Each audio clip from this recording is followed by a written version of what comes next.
Hello there, and welcome to 845 3C Live, where we bring you the latest hits in movie news. I'm your host, Christopher Parker, and we is gonna have a glorious time. Thank you for joining me here on another wonderful Friday. I love seeing all your guys' faces. We've got so much movie news to talk about here, but I want to get some of you guys off in the chat that are showing me love. What a wonderful day. Thank you. Hi, hello. We bring the boom. 5 big booms for Friday's live stream. We must do it. Boom, boom, boom, boom. Boom. That final boom is when you feel it. Oh, it is so nice to see you guys here. I hope everyone's having a fantastic time. Say that again. Oh, look at so many inside jokes. We've been doing this for so many weeks. We can joke around about anything. All right, some of the things we're going to be discussing here today, guys, is we got our first reviews for Friendly Neighborhood Spider-Man. Kind of surprised by these reviews, not going to lie. Right before the live, it just got announced another Resident Evil reboot. We got the first details involved with that. The budget for Captain America 4 got revealed, and the internet is in disbelief. They think it's a lie. Scary Movie 6 official release date. Oh, come on now. You know I'm excited. What? That's my best ghost face from Scary Movie. We're going to talk about this Michael Jackson biopic because there are some legal issues that I think could really hinder the movie if that turns out to be true. Godzilla and Kong 3. Who would have thought we would have got 3 Godzilla and Kong movies? Not me, not this fella, but we have our first update with that movie, our first look at Supergirl, and even DCU Sinestro for Lanterns just got cast. Man, that is a whole heaping bunch of stuff. And look at this. I'm wearing a Superman shirt. It is nice. It is glossy. It is David Cornsweat. Looking up. I'm looking up, Cornsweat. And I like what I see. Oh, it's a good time. It's a good time. Oh, I love this show. Well, thank you. That's from the DC shop, you know. I bought it myself if you'd like to purchase it too. Oh, guys. Oh, we got so many fun stuff here. So let's just jump into it. Let's just get into all the shenanigans here that we got going on. So, all right. Friendly Neighborhood Spider-Man. My guys, you know, I have not been really looking forward to this show. I think I've been pretty honest on my thoughts with everything involved with this show. Here, there we go. Let me bring up the reviews. And that's because your boy obviously has no taste. No, but because I'm a Spider-Man fan. And it is written within the text. Spider-Man fan, okay, learn the phrase. Great, with great power comes great responsibility. Aunt May gets hotter every reboot, and Uncle Ben must be shot. Would you like to hold the gun? Oh, okay. Come here, Uncle Ben. We just created another Spider-Man in the multiverse. But honestly, it was just, this project started out in such a cool area, right? It was supposed to be the origin story for Tom Holland's Spider-Man in the MCU, where it was going to showcase to us what it was like his first couple of years as Spider-Man, how he was navigating through that. And I was like, okay, sure. I want to see Uncle Ben get shot. I want to see him learn that responsibility and everything. And then they were like, actually, not in the MCU. Gonna do our own thing. Let's also rename this from Spider-Man Freshman Year to Spider-Man, your friendly neighborhood Spider-Man. And I've also been honest, I do not like the animation. I think it looks like the cutscenes of the Ultimate Spider-Man on the GameCube, if you guys remember that. Let me just bring up all that.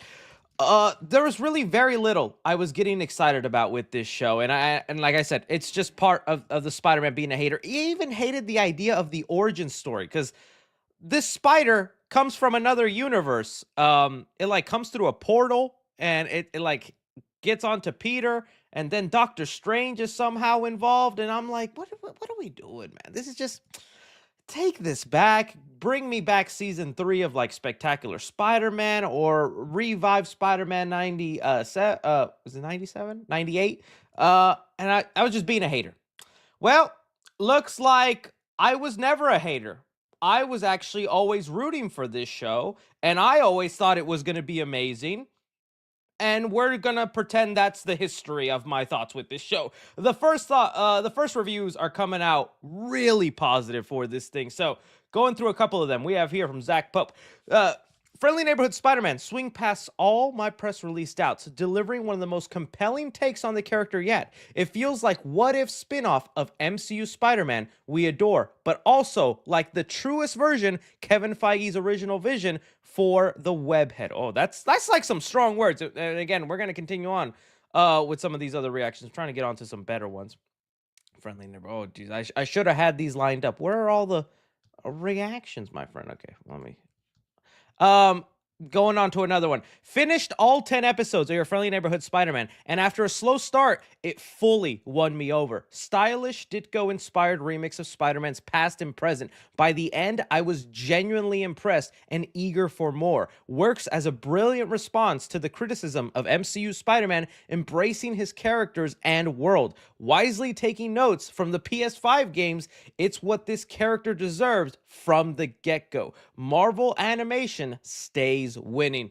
Dude, what reality did I step into? I was fully believing this show was gonna be papooey, and I'll get on to why in a sec. One more review here saying, Your Friendly Neighborhood Spider-Man is a fresh, frantic, and absolutely fantastic, say that again, remix of everything we love about Spidey. Every stylish frame bursts with color, creativity, and cool, compelling characters. I've seen all 10 episodes, and it's another massive win for Marvel Animation.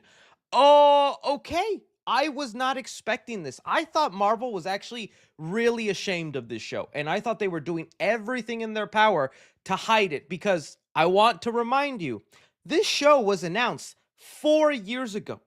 And it took them up until 30 days of the show getting released to finally release a trailer. They're also doing this weird schedule where instead of like an episode a week or dropping it all at once, they're cutting it up in like 3 episodes here, 4 episodes here, 2 episodes here. I'm like, this is so odd. What is going on? I was like, yeah, they did not do good with this. They obviously are ashamed of it, and who wouldn't be with the way it looks?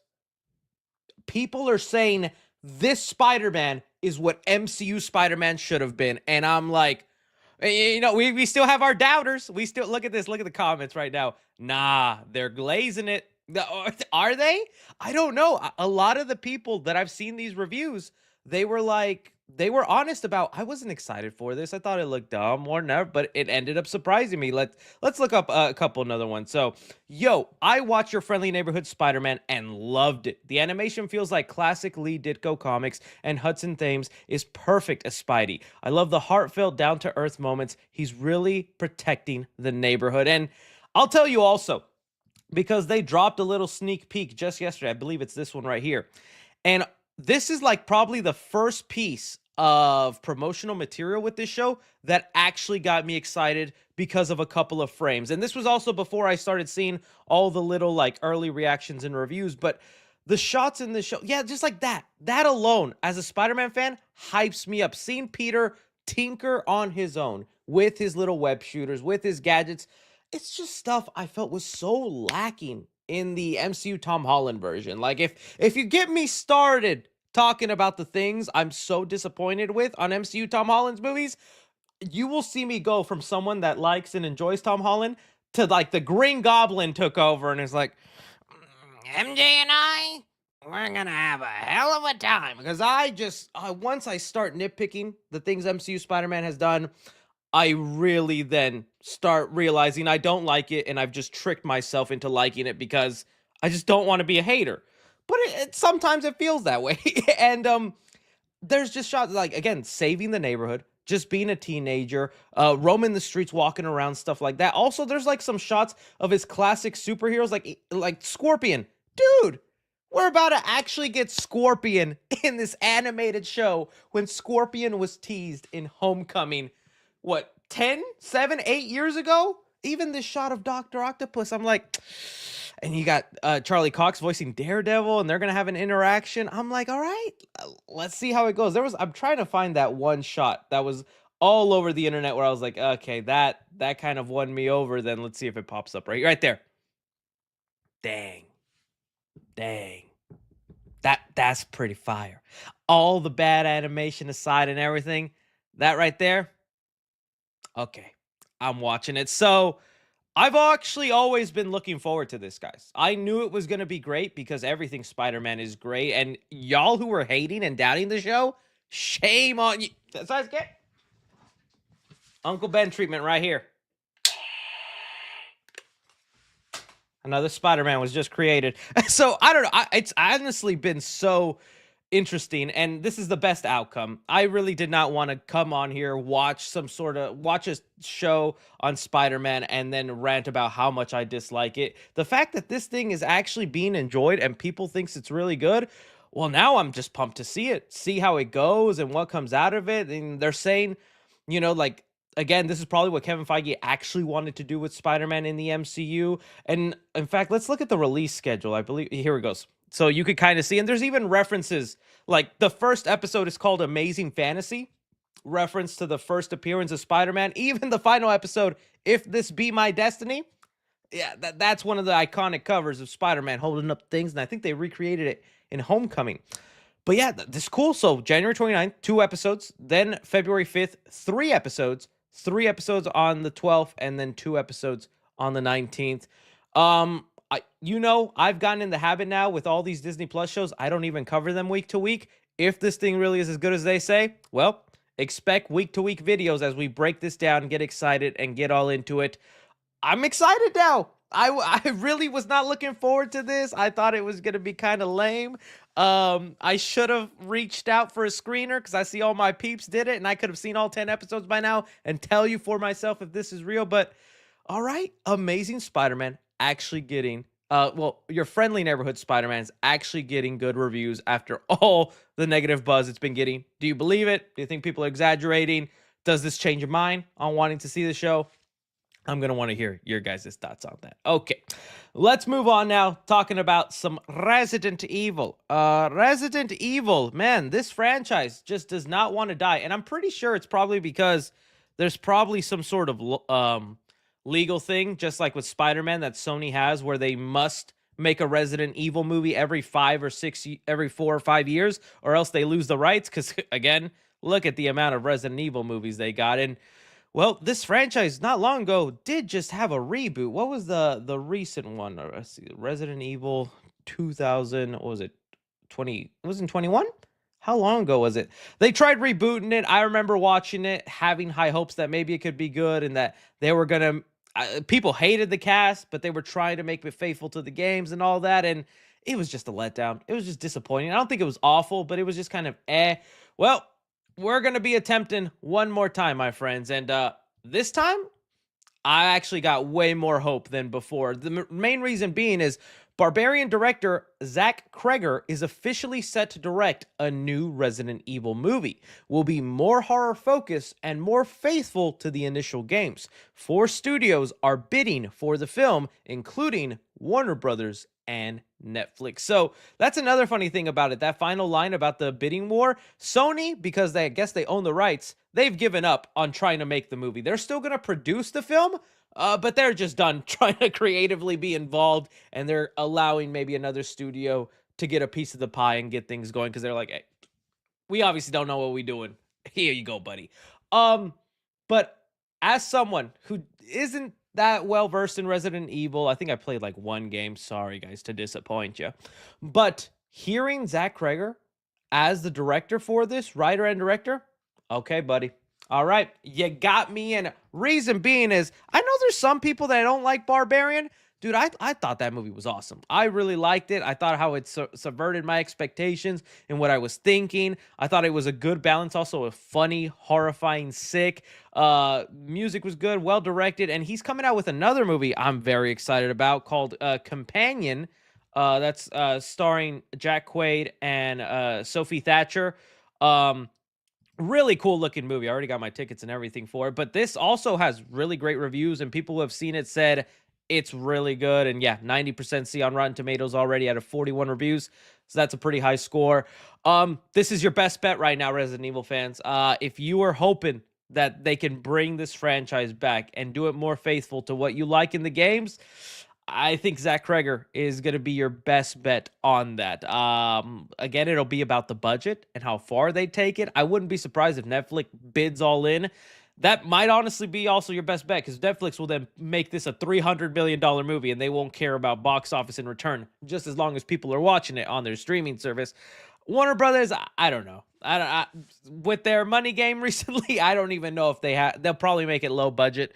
But that's awesome. More horror focus, faithful. I think this could be a really good sign. Yes, people already. Oh no, not another live action. See. Uh, oh, he's producing companion, not direct. Okay, thank you. I was like, I knew he was attached. My bad. Then he's producing companion. My bad. But I knew he was attached to it because I was seeing Barbarian all over the things. Never the case.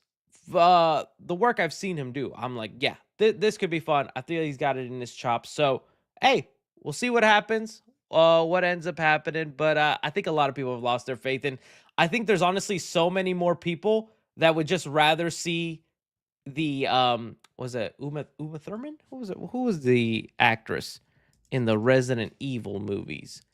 Am I saying? Oh, Mila. I was completely off. Mila Jovovich. I think there's people who's just like, just make another one with her. That's Resident Evil, baby. They made it to what, 6 movies? Resident Evil to the general audience is this now. It ain't whatever the games is. Just being real with you. Just being real. Okay. Moving on. Let's talk about Captain America. Okay, there's been some funny developments in the Captain America universe. All right, so we got a report that finally officially let us know what the budget for the Captain America movie is, and it's a lot lower than people were expecting because we had heard previous reports that the budget had ballooned to like $360 million. And look, I thought that was a crazy number, but it was hard to believe when like but it was easy to believe because every other month we were hearing they went back for reshoots. They're going to spend 6 months on reshoots. It seemed like they were filming this movie entirely from the ground up in reshoots. So somebody saying this movie has a budget of $360 million didn't sound that crazy, but a report has now came out and it's saying that the movie actually has a budget of $180 million, and that it is looking to open 95 domestically. And let me tell you, a lot of fans are saying BS. I don't believe it. They're lying. They're hiding. There's some fraudulent stuff going on. I mean, I bet I could just find a couple of comments already of people just saying, I thought it was already more like 300. Yeah, they lying. I actually don't think they're lying. I think they're being honest, and I think this is the case. And now this is also a really good sign for this movie because it's looking more and more like my predictions of this being like a soft, MCU movie, like somewhere in the 400 million, isn't going to be entirely accurate. It looks like it might actually be a nice success for them, and I'm just happy. I really was thinking with the world we live in and everything going on, Sam Wilson's Captain America movie was just going to suffer big time. And seeing something like this, that's got me happy. That's got me happy. So that's what we were looking at. Not much of an update, but I thought it was interesting to bring up. This is the actual budget, not the 300 million that was reported. A lot of people don't believe it, but hey, what's the point of lying? Why even lie? That's just my opinion. Okay, let's move on now to Scary Movie 6. Oh, you guys know I'm very much looking forward to this movie. In fact, this is also the official logo of the movie right now. Not much of a surprise. I think anybody could have photoshopped this based on the previous logos, but I'm a bit surprised. I thought maybe they would do the thing of just calling it Scary Movie, or maybe they would add a bit of a tagline to mix things up. No, they want to be straight honest with you guys. Scary Movie 6, which also unfortunately then really canonizes Scary Movie 4 and 5, which I just like to pretend those didn't happen. Scary Movie 1 through 3, the best ones of the franchise. Well, we also got the official release date thanks to Marlon Wayans, and he let us know movie's coming out June 12th, 2026.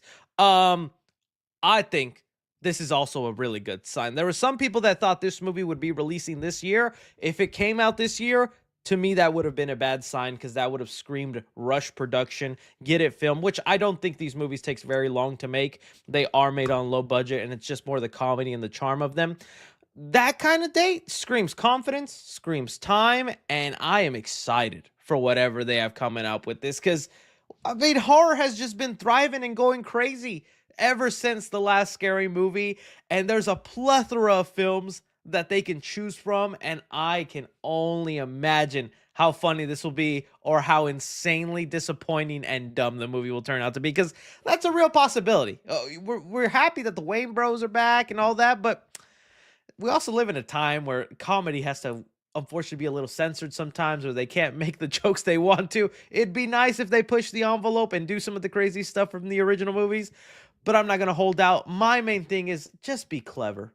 Do not throw in too many pop culture references. Don't get all wild, because I don't know how many of you guys saw that, like Kai Cenat said that he was already in conversations to star in the movie. Let me see. Not like as the main character, but he said in one of his streams, and there was a clip going around where, yeah, Kai Cenat asked Marlon Wayans to be in Scary Movie 6 and replied saying he may be getting that call. And maybe you just have to do that for marketing reasons. I mean, Kai Cenat was in Good Burger 2. I didn't think, I didn't think it was needed, but I was like, all right, just to get them streaming kids in there. I don't want it to be filled with too many streamers, inside jokes, or pop culture references. Honestly, that's what really kills the scary movies for me, is when they stop trying to cleverly make fun of the movies themselves and instead just throw jokes to like behind the scenes gossip with celebrities, like with I don't know, like the Blake Lively and Justin Baldoni situation with, if they throw in a joke about like that, I'm just like, what are we doing? Also, keep it horror related. I don't need to see jokes about Shrek or the Kardashians, Kanye West, whatever, all that. Just leave it out. Stick to making fun of things like in Hereditary. Do a scene about the kid who's like beating his head on the on the school desk. Y'all remember that scene in Hereditary? Do something funny with that. Just cut to a kid in that class who was reacting to it going, "Oh, he must not know the answers. Hey, it's B, my friend. You don't have to beat yourself. Okay, just do something fun. Make fun of the actual movie and stick to stuff like that." So it's already people saying Chris should be in it. Hey, I'd do anything to be in it. I wish, but I think even I would ruin it for some people. You don't want to see me pop up in there. Maybe you do. I'll call Marlon Wayans myself. No. So yeah, and I'm still just waiting to see. The marketing is also going to be so fun if they do this right, because just imagining the parody posters, the Easter egg video I'll be able to do when looking at the first trailer, trying to go, oh, okay, so it looks like they're going to make fun of this movie, this movie, this movie. We've already heard that the main premise is them kind of making fun of legacy sequels, because we had that interview with what was his name? Let's see, Scary Movie Cast. I gotta look up the actor. The guy who played Doofy, if you remember. What's the actor's name? Oh my goodness. Scary Movie Cast. Doof. Officer Doofy reporting for duty. Dave Sheridan. He did an interview recently where he was open about, yeah, there's a script and that they're going to be whatchamacallit, they're going to be looking to get the original cast members. So pretty soon, one of these days, we could be hearing Anna Faris. Here we go. Here's the video. If you guys want to watch it, I already talked about it, so I'm not going to rewatch it. But this is the video where he's talking about the things that'll be going down in the movie. And he said that they did have like plans about bringing the old cast, kind of doing the Jamie Lee Curtis Halloween 2018 or the Scream 5 thing, where you have the old characters and new characters coming in, and Ghostface could be coming back to chase them. I'm like, dude, I cannot wait. That's gonna be so exciting. So we'll see. It's just nice to have a release date, and I already gonna tell you right now, even though we're still in 2025, this movie's making it probably in my top 10 most anticipated movies. And 2026 is already a stacked year, because what's coming out there? 2026 movies. I think we have like Shrek 5, right? Is going to be coming out. I'm trying to look for a list of movies. See, these are already some other ones. We're going to have Batman Part 2, no, because that already moved to 2027. We have the Steven Spielberg movie. We have the Denis Villeneuve Doom Part 2. Doom Part 3, I mean. Christopher Nolan's movie. Like, we're going to have so many insane movies in 2026, but I'm still going to make space for frickin' Scary Movie 6. All right. Good stuff, guys. Good stuff. All right, let's see here. Let's talk about Michael Jackson. Can I get a hee-hee? We always follow with silence on the hee-hee. Okay, moving on with Michael Jackson. So there was this report, and there's so many angles with this, and there's a lot of reasons I want to tackle this. But we got this report from Puck News that came out and said the third act of the Michael Jackson biopic has been scrapped and will be reshot due to legal issues. The third act focused on the 1993 investigation into Jordan Chandler's claims that Michael Jackson sexually abused him at 13 years old. Jackson's estate forgot they signed a deal with Chandler's family years ago to never include them in any sort of movie, rendering the third act pretty much unusable. Okay, so this is already blowing my mind. I knew the Michael Jackson biopic it was going to tackle, this controversy, and I was so curious how they would go about it. Knowing that it's the family estate, I'm thinking when it's all said and done, they were still going to paint Michael Jackson in sort of a positive note, lean more towards he didn't do it and whatnot. And we're not even here to talk about whether he did or didn't. I grew up big Michael Jackson fan, and that stuff always I hate that that's like tainted on him because I really did like his career and everything. And I really wanted to see how the movie was going to handle it. And apparently it was like such a huge part of the movie because in the article, they specifically state that the movie opens on this case and that, oh, dang, I have to have a trial, whatever. Just take my word for it. In the article, it states that the movie opens on this trial, that it's like a constant thing, and the entire third act was revolving around this trial. And now they got to go back and rework it, get rid of some names. What the heck, man? Now, there's already the conspiracy theories. Michael Jackson fans are going crazy. For one, there are people noting that the author of this article, who is it? Matthew Baloney. Hey, he a little baloney himself. Apparently, this journalist, anytime he talks about Michael Jackson or makes an article about him, it's always been negative articles. He's never written anything positive about the man, and he always tries to paint such a negative picture towards Michael. And we all have some biases. Like, there's people now that's like, oh, Michael Jackson did it, so why are we even talking about this? While there's other people that's like, he was innocent. Don't you see the evidence? So that's made it very questionable. And there's even other scoopers, which I think I passed it when I was looking for it. Yeah, see, this is one scooper that said everything is normal with the Michael Jackson movie. Don't believe the fake news, meaning there's nothing to be worried about. But like, to me, that's such an important allegation, whether you believe they were true or not. It is something I just needed. I not needed, but I wanted to see how they handle, what insight they could give. And now to know that there's a possibility the movie was structured in a way where it was such a crucial part of the way they were telling the story, to now that they have to maybe go in and remove that or rework it, change some names.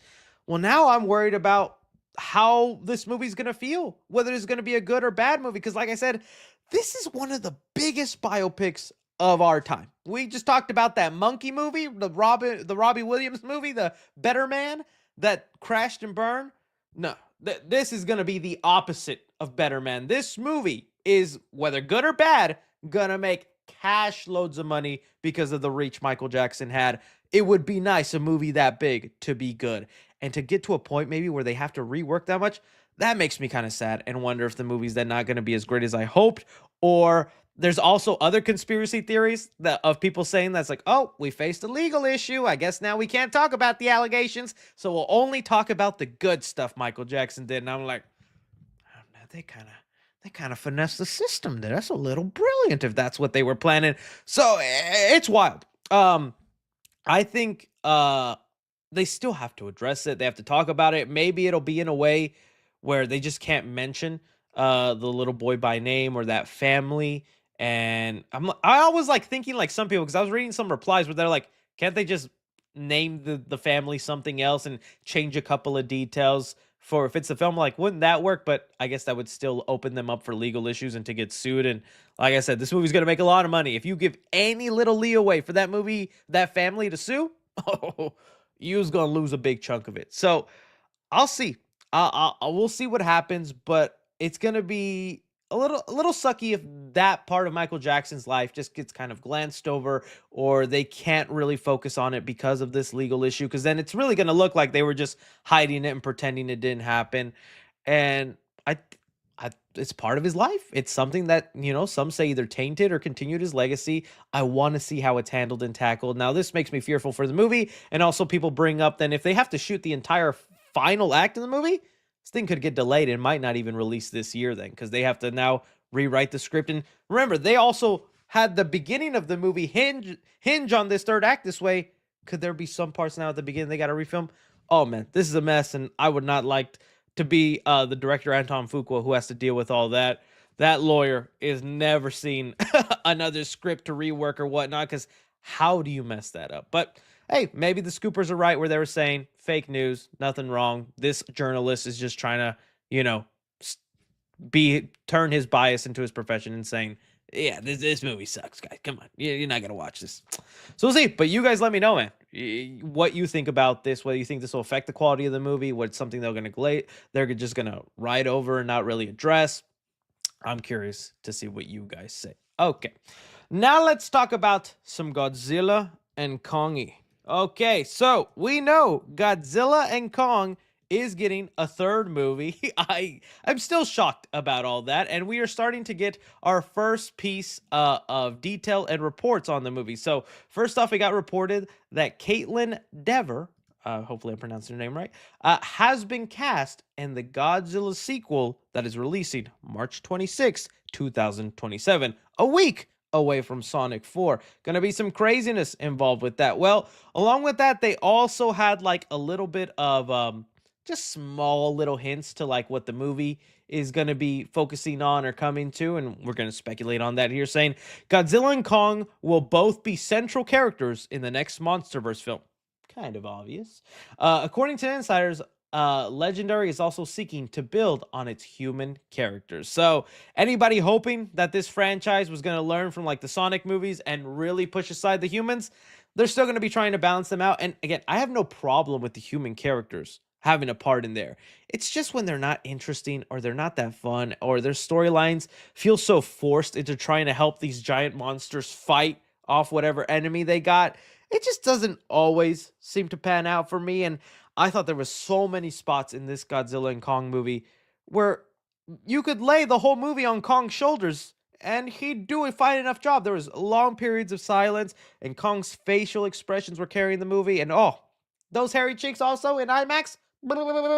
Good stuff in there.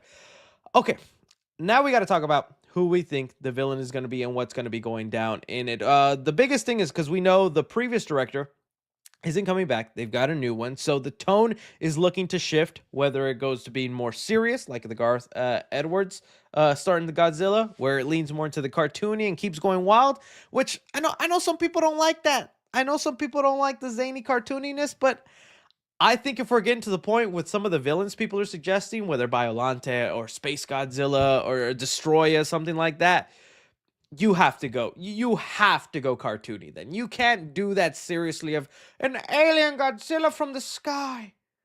Let's take slow motion shots of landscapes and really mesmerize ourselves. I don't know, man. I think you just go full on. You give Kong that Iron Man suit that you're building towards. You create a Robo Mecha Kong, because that's another part I want addressed in this movie. There's been so much destruction in the Godzilla and Kong movie, specifically in that last one. And there was already hints, in Godzilla and Kong that there's this division of people that where all they do is work on trying to figure out how to build stuff or how to protect themselves. That beast arm that Kong has, that has to only be the beginning. I would really like it if then they throw in another robot, somebody piloted. What was that? Was it Gigan?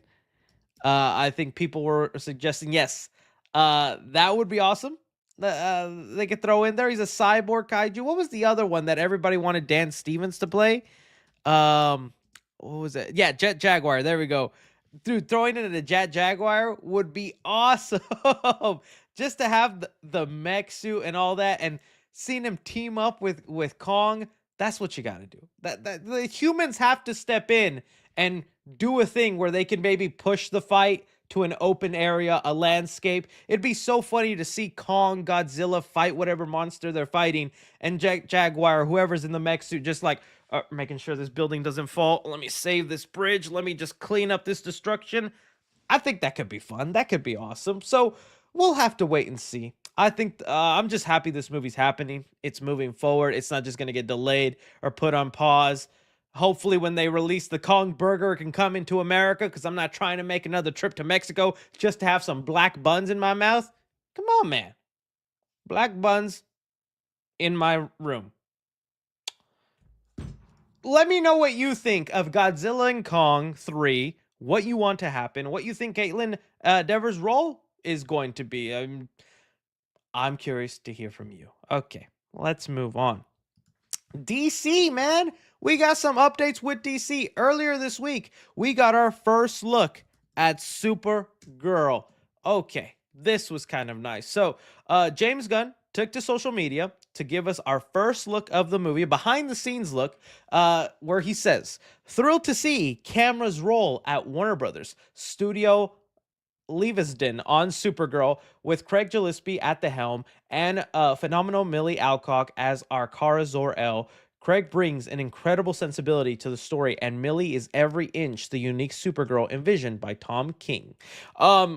Yeah, looking at this photo as someone who has read Woman of Tomorrow, because yeah, bro reads one comic book and then all of a sudden has to tell everybody, yeah, right here for you. As soon as I saw this photo, because I read comic books, yeah, I'm better than you, okay? Not even going to sugarcoat it. Don't ask me how many comics I've read in my life, though.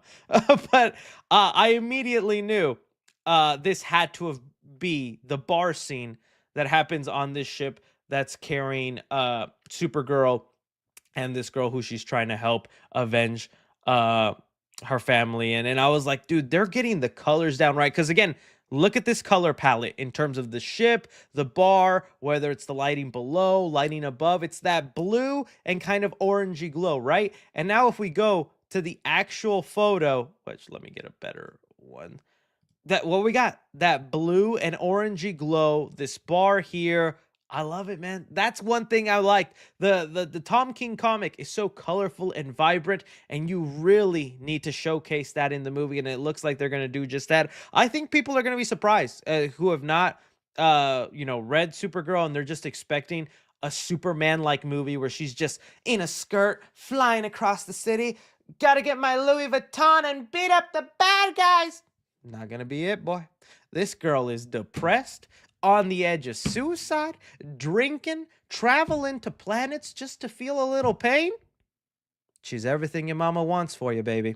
That's the kind of Supergirl you're about to get in this movie. And I think it's going to be really interesting to see, because, again, James Gunn did mention this. While Clark Kent, as a baby, does not remember his father, his home planet, nothing like that, Kara Zor-El, different story. She knows what it's like to grow up in Krypton. She knows what it's like to have a homeworld destroyed, and she's lingering on with that pain. And that's why it's so interesting in the beginning of the comic. Like, she's in this other world with a son that makes her, I guess, human. Where the Kryptonian doesn't have superpowers, so she can get drunk, so she can, just feel something.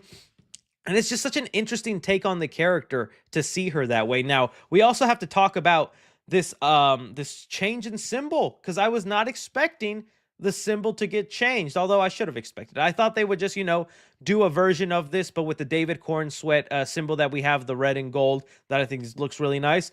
No, it looks like she's going to be getting a red and blue one, and I don't mind it. I think that could be pretty cool. Some people brought up the photo of, let me see here. See, seeing them side by side. And I think it's the CW Supergirl. She had it kind of similar. Let me see. CW Supergirl. I never saw that show, but I saw the clips of it just not being awesome. But I mean, that very similar. You could see here, she's got the blue instead of the gold. I do like the yellow outline. I kind of do wish that would have happened, but we'll see how the suit ends up looking like in due time. And again, this also just makes sense to me. They're cousins. They're not brother and sister, so they technically maybe weren't of the same house. It'd be nice to expand the lore of the Kryptonians and say, every family, slightly similar, alternate colors. I also don't even know if they'd give her the skirt and whatnot and what they do there, but it's going to be looking cool. So I'm really excited for this. I hope it turns out good. That first trailer really has to nab people in. Again, here's other shots of what people think are the scene. It's funny because in the comics, she's like traveling in space, and everybody is familiar with this Superman symbol and they know who Superman is, so they just want trouble with her. Is like, you know, Superman, your cousin's with him. You know, he put my brother in the Phantom Zone. I'm gonna put you in the Phantom Zone, lady. And well, she goes crazy. She puts them in the Phantom Zone. Know what I'm saying, I'm excited for this. I think it looks cool. We'll see how it turns out. Got a long way to go. It'd be cool if by the time Superman comes out, which is what, in 6 months, we'd get like a small teaser or something. It'd be a good way to showcase it. Or maybe if the some people are saying scroll down. Yes, I saw it. Okay. Let's all just take a gander, all right? I'm scared to scroll even more. What else is gonna be happening? But you know, James Gunn has already talked about he's debating whether to put the post-credit scene or not in Superman movie. He's like, I have an idea for post-credit scenes. We filmed them, but you might not end up seeing them in the movie. And I guess that'll all depend. I'm fine if there's not. I wouldn't mind if DC gets in the habit of no post-credit scenes. Like, let's just tell definitive stories, and that movie in itself is good enough for me to want to come back for whatever you do next in this universe. But you know, we'll see. We'll see. All right. Let me know your guys' thoughts on Supergirl. One more DC update, kind of small, but I did want to bring it up. We got an updated casting on DCU's Lanterns, a show I'm super looking forward to because it's another chance that we're going to give the Green Lanterns some love instead of just the Ryan Reynolds movie. We got the update of Sinestro showing up in the show, and he's going to be played by Ulrich Thomsen. Now, unfortunately, I don't know much of this actor. I'm not familiar with him, but even then, I could easily see the Sinestro in him. Just put in that prosthetic, in that look, and what's going to happen. I'm honestly just surprised Sinestro is going to be part of the Lantern story.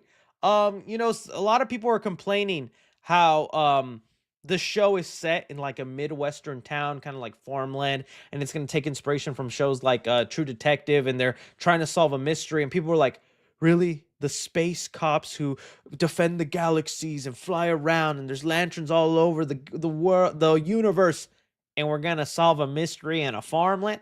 I think that actually sounds cool. I'm down for whatever that mystery is, and well, it looks like now we have Sinestro, and there's also rumors that Guy Gardner, played by Nathan Fillion, will be part of the show. So it's rounding out. It's looking good.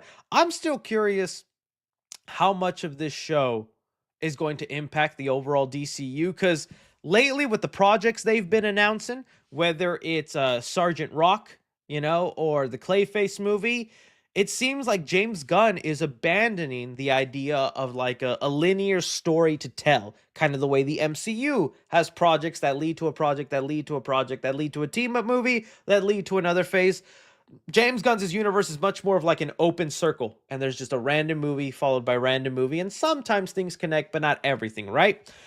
When I saw this and like people like Kyle Chandler and all that got involved, I'm like, you could then easily do a prequel movie where then you recast Hal Jordan with some younger actor like a Glenn Powell or Chris Pine, and just say, well, this is just Society of America days. These are, and you have Blue Beetle and all these older characters in there.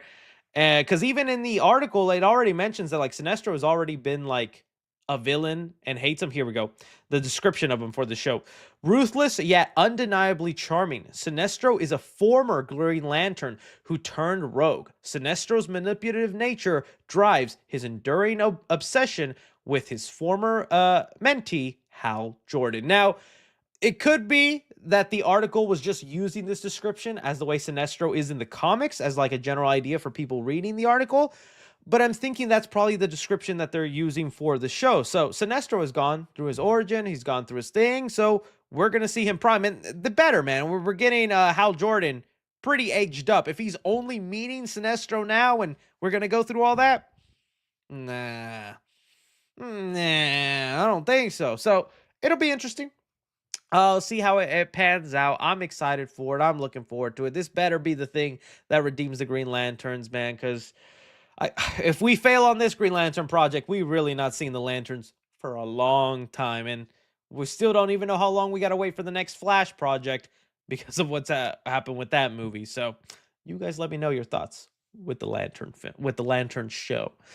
Okay, well, your boy just ran through those topics like an order of McDonald's. That's how I eat my meals. Now it is time for you beautiful, lovely people to dictate the conversation and tell me what you want. We'll start off with going through the Reddit as people chime in. So let's see what kind of hoarded brain rot you guys have in store for me. That is an epic wall art. That is epic wall art. Do you favor Mario or Sonic? I gotta be honest. I love Sonic a lot, and I'm willing to lean on the movies over the Mario movie right now. But the Mario games, dude, there's just so many great Mario games. I can't just abandon like that. There's about it's like 2 or 3 Sonic games I actually really enjoy. Mario games, like 10. Yeah, so that's me. Oh, my Fortnite Battle Pass leaked. Okay, you get to have my Deadpool and Wolverine premiere outfit. You get me in the bat suit with my cheeks just hanging out. My back bling being Chucky. I actually love that. That's actually pretty cool. My pickaxe is the popcorn buckets, okay? And my emote is red. Dude, that's awesome. I don't know if I'd ever be big enough for my own, but you guys nailed it. That's nailing it. Oh yeah, I'm glad you guys liked bald me in the thumbnail for Flight Risk, dude. If you haven't seen my review for that, please check it out. I detail you the insanity and how awful that movie was. Oh, I was not expecting it, but it was my first really bad movie of 2025. Good stuff there. We talked about it. Okay, whoa. It's just me in jail. I point a gun at you. I hit you with the goblin bombs, and I flex on you. Hide your mothers. I'm out, baby. A little scared for Spielberg's new movie. Oh, let's see here, because we have an untitled Disney movie, Doomsday, and that, you know what? And it's weird because Spielberg at the box office has not been hitting it since, like even Ready Player One wasn't a success like they were hoping for, or else they would have greenlit that sequel immediately. And they're always saying they're making another Ready Player One, but we'll see how true that is. But I really enjoyed his Ready Player One, but Spielberg just doesn't even hit the box office as much as he used to. So even without Doomsday next to him, depending on what this UFO movie is that I'm really excited for, I don't know if it was going to do that great either way. Newly announced spinoff, Five Nights at 3C. It ain't the animatronics you got to worry about, I'll just tell you that. Uncle Ben after surviving? No, this is the last thing Uncle Ben sees before everything goes to black. Peter. Oh, some wonderful art. That you've captured my Clark Kentness here. Let me just Clark Kent, look up. Very good. I like that I look like I got Botox. Pressing play on Netflix with a full plate of food. Inner peace. That is a good feeling. That is a good feeling when we can hit that. A man inspired by Arthur. Oh, that Joker movie still broke me, man. That Joker movie still broke me. 3C Films when he finally plays the MVD collection. I know. This is just going to bring up more comments about the Wolverine video. I'm sure somebody will ask me about this. We'll skip that. Now that's a handsome man. Oh, shucks, guys. You guys are too. I eat kids. Oh, man. What the heck? Oh, okay. I guess I got to pull out the sound for this so we know what I'm saying. All right. Let me see here. Share screen. All right. Let's see what this is. Come here, Uncle Ben. We just created another Spider-Man in the multiverse. Thought I was gonna go like this. Oh, that's a good Spider-Man too. That's the shot you really wanted to see. I know that's the shot you really wanted to see. Queen to chew. What is this? 3C need to watch better cartoon, the best cartoon ever. Just in case it's copyright, because that's a lot of the cartoon to watch. Let me see. I don't even know what this. I made a video celebrating when 3C Films hit 500K a while ago. Wow. I don't. What is? I'm scared to watch that. That looks like a murder.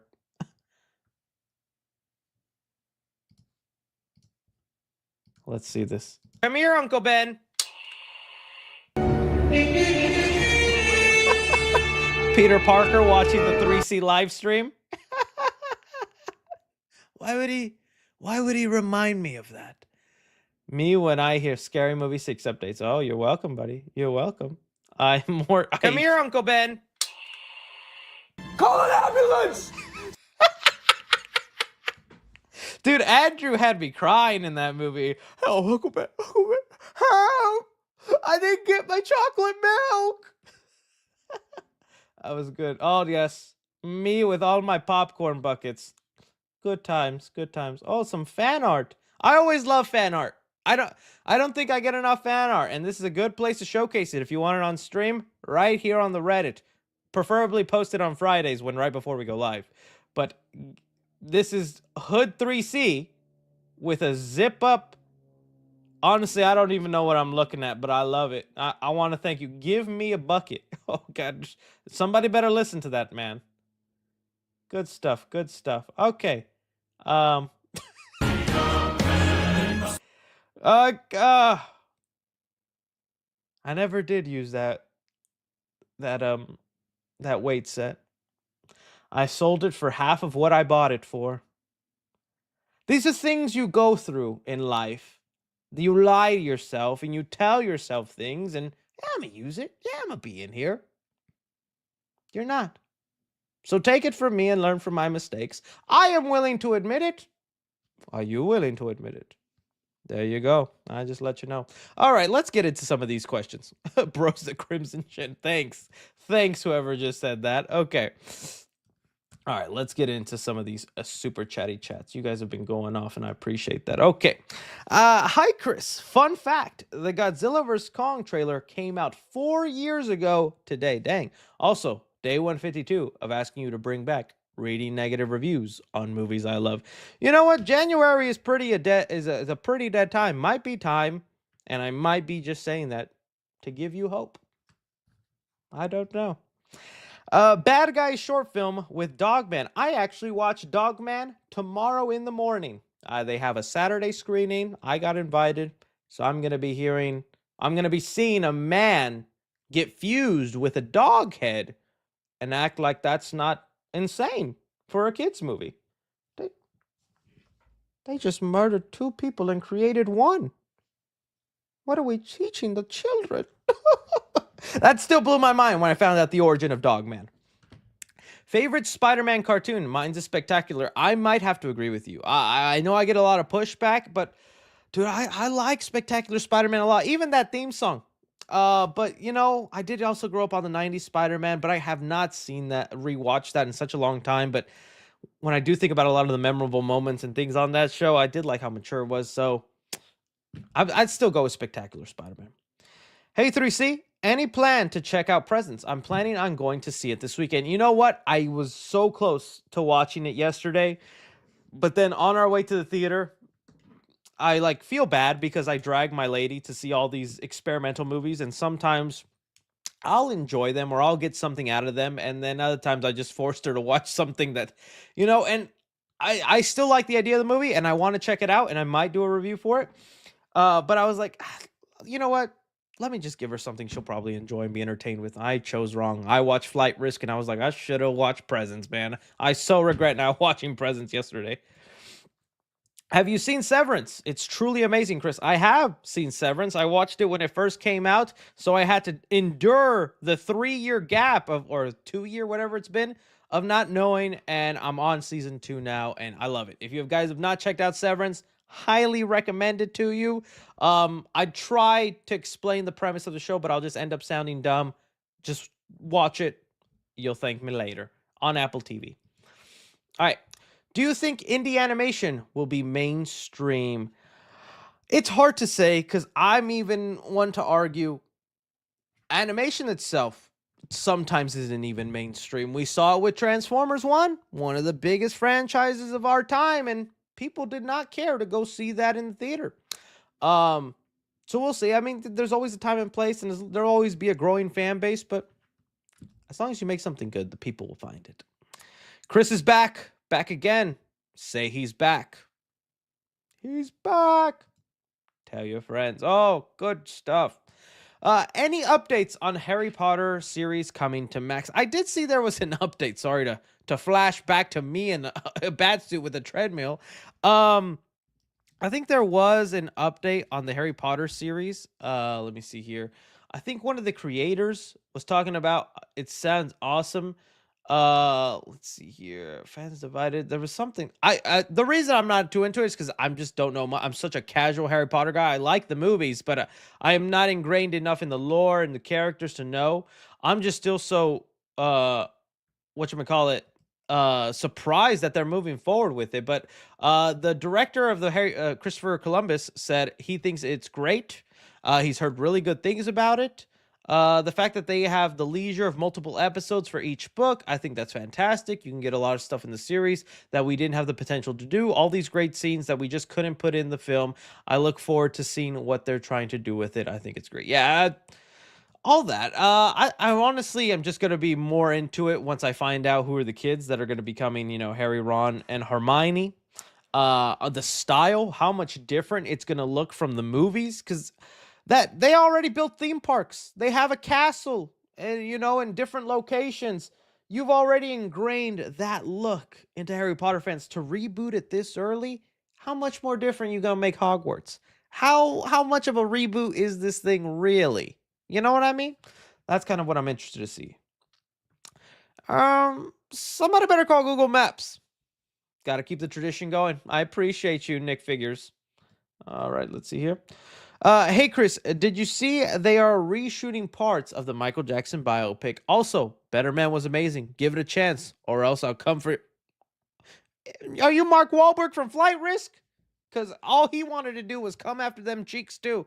Yeah, I know I joked around in the last stream how I was like, the premise and idea of Better Man pisses me off, but I know if I saw the movie, I'd probably like it, like a bunch of people, and I will end up seeing it. I don't know if I'll see it in theaters. I'll just probably wait till it's on demand here at home, and I got a nice little projector screen, so it'll feel like I'm at the movies. So yeah, but the Michael Jackson biopic, we just talked about that, and it's insane what's been going through with that, and we'll see what comes out from it. And even if those reports were true. Thoughts on your friendly neighborhood Spider-Man? Well, my opinion on it has drastically changed. I went from not excited, could care less, to seeing all these reviews of people who loved it. Now I really want to see if what they're saying is true, because who doesn't want to see classic good Spider-Man? The substance has ruined eating food, because when someone eats, all I hear is Dennis Quaid eating prawns. What was the most disturbing moments for you? Yeah, it was that moment. It was Dennis Quaid eating food. That was the most disgusting part of the movie for me. I guess the parts also where her body starts to deteriorate and she's getting like pussy stuff and like body parts. The cracking bone scenes really got to me, especially since I'm getting to that age, and you guys saw it if you were here on that live stream where I did push-ups and you could hear my bones cracking while I'm 10 feet away. Body cracking bones is no joke now at my age. But yeah. Hey, Chris, big fan. I was wondering if we can ever meet up at the movies. Live in Dallas too, and I'm a big fan. If it happens, it'll have to be by chance, my friend. I don't know if I want to get in the habit of going with friends. Not saying anything wrong. You're probably a really cool, chill dude, but you never know. Uno nunca sabe. That's some Spanish for you. Take that to someone you know. They'll know what it means. I think the Malins in Doomsday will be Spidey for sure. Sam Wilson, Captain Marvel, and the Thunderbolts, and Fantastic Four, and Hulk probably. Your thoughts, correct? For Doomsday, yeah. Those being the mains could be. That seems like that would work. Spidey for sure. Sam Wilson, Captain America has to be in there. Captain Marvel, yes. Thunderbolts, that already adds a lot. Fantastic Four has to be in there. It's freaking Doctor Doom. So if you don't have them in there, yeah. But Hulk, I don't know. Where does Hulk fit in now? Unless he's there with his son who got the front fade. Front fade son ain't got no place in this movie. And maybe front fade son just went back to his planet. Visited my dad for a weekend. I'm going back to see the Grandmaster. All right. Thoughts on the new Invincible casting? Oh, yeah, they did add some cool casting to Invincible. Let me see if I can pull that up. Invincible cast? Let's see here. Oh, we got Walter. Jonathan Banks and Aaron Paul as part of the cast. Simi Lu. Yeah, they're definitely going to be playing more into the multiverse this. I love Solo Maridueña being in there. Yeah, seems like good. I like, I like what's his name? Oh, why am I forgetting his character name? Jesse Pinkman. I know Jesse Pinkman, but why can't I don't want to look it up. I'm just gonna wait for you guys to tell. Is it Mike? It's Mike, right? Mike. Yeah, thank you. His voice is just so freaking Walter. Hey. Christian Conroy. Oh, we just saw him. It was a Sweet Tooth Kid, right, on Netflix. Yeah, I just hope they don't fumble the marketing of this show and they actually, give it the spotlight it deserves. Because when the last season came out, it felt like nobody was talking about it. So yeah, I'm still really digging the show though. Really good stuff. And every time I talk about it now, you're just gonna hear me say Walter. Okay, good stuff. Okay. Hey, Chris, not sure if I've said this. I've heard from Daniel RPK that if a FNAF show is being considered, do you think it should be the Six Kids Murder? Ooh, that would actually be really cool. The original. Oh, now you got me thinking, buddy. Yeah, Daniel RPK came out and said, let me see here if I can find it. Five Nights TV. Saying that they're considering having a TV series for Five Nights at Freddy's, and that they would come out on Peacock. And you know what? I kind of believe this. I didn't have much to say about it because I don't know what I would speculate. That's a good idea for the show. The original Six Kid Murders, the ones who end up possessing those animatronics in the first movie, that could be cool. It could also be a great way to show off the Yellow Rabbit doing some sinister things because that would be a lot of fun to watch. And we know Universal has really owes a lot of their subscribers to Five Nights at Freddy's because releasing that movie on their platform day and date, that got them a lot of views. And I'm still wondering if they're going to do the same thing for the second movie. As far as this though, for their whatchamacallit, TV show, yeah, I'm down. It could be awesome, could be nice, could be fine. We'll have to wait and see. I like that theory though. The six children. All right, let's see here. Just got to that. I don't see Ant-Man showing up though, since Actually, I don't know what's wrong with Ant-Man showing up. I think Ant-Man would be cool. Maybe they got to pay off his dead body in Deadpool and Wolverine. Um, you got to save some people for Secret Wars. I think Ant-Man was more suited to show up in Doomsday than Secret Wars because I still think Secret Wars is gonna be jam packed with people like Tobey Maguire, Hugh Jackman, Nicolas Cage, Ghost Rider, Thomas Jane Punisher. These are fan theories, but I don't know if Ant-Man would really be the big Secret Wars one. Have a wonderful weekend and week next week, Chris. Oh, well, thank you, Elliot. I hope you have one too. Wonderful. You was watching 50 Shades of Flight, huh? Dude, that movie was wild. I could not believe some of the things I was seeing, man. Hey, Chris, been watching 3C films forever. Thank you so much, Blue Jay. That means a lot to me. That means a lot to me. Nolan's The Odyssey movie has a stat cast. Oh, yeah, just like, Oppenheimer did. Freaking Josh Nichols from Drake and Josh was in that movie. Felt like everybody in Hollywood was in Oppenheimer. The Odyssey's going to be great. Yeah, there's been some updates with that, so I guess let me bring up, because it was John Bernthal. The yeah. Let's see who they added in there, because I know I saw John Bernthal, and people are already guessing that he'll end up playing like Poseidon, and that he'll speak. That'd be awesome. Poseidon. He'll speak like his character from The Walking Dead. Let me tell you something. Let me tell you something. That's not even a good John Bernthal impression. But yeah, dude, that movie's filled with a lot of great people. It's gonna be a good movie. It's gonna be a good one. It better be. I can't wait to see that film. That's gonna just seeing all that Greek mythology come to life with Christopher Nolan's vision. Ooh. Hey, Chris, could there potentially be a 3C Films inspired popcorn bucket in the near future? I'd have to get a 3D printing machine and figure that out and then sell it to the masses. Superman looks peak, but I just can't get happy about it because it feels too soon after the DCEU ended. I hate myself for being so picky. I wish I could just enjoy the movie. I don't blame you. I'm still on the fact that I hate how messy the universe is. We even to the last week we had another interview with James Gunn where he was talking again about the canon of the DCU. Let me see, James Gunn. Let me see here, canon. And I'm just like, I know it's not that confusing, But at the same time, why do we gotta overcomplicate things here? So this is what he said. James Gunn says that Creature Commandos is the only DCU project so far that is pure canon. Peacemaker is almost entirely consistent with that canon, other than the Justice League. The Suicide Squad has a lot of consistencies, but I think of it as an imperfect memory. Oh, it just bothers me, man. Why can't we just have a clean slate? What's with this half connected, half not connected? Every time I bring it up, I get the people who goes, Chris, you're just overthinking it too much. It's not that complicated. No, it is. Okay? The fact that we can even debate it, it's complicated. Complicated. So I don't know, man. That's just it. But like I said, James Gunn has also been proving that he doesn't care about a linear timeline and this and that. He just wants to tell cool stories, throw them out there, and what sticks, sticks. So we'll see how it goes. I'm going to see The Substance for the first time in theaters. Finally, my fear of missing out will be no more. Get it? I'll just leave. I get the fear of missing out, but NOMO? Is that an acronym or is it just NOMO? Just get out. Good stuff, buddy. I hope you enjoy it.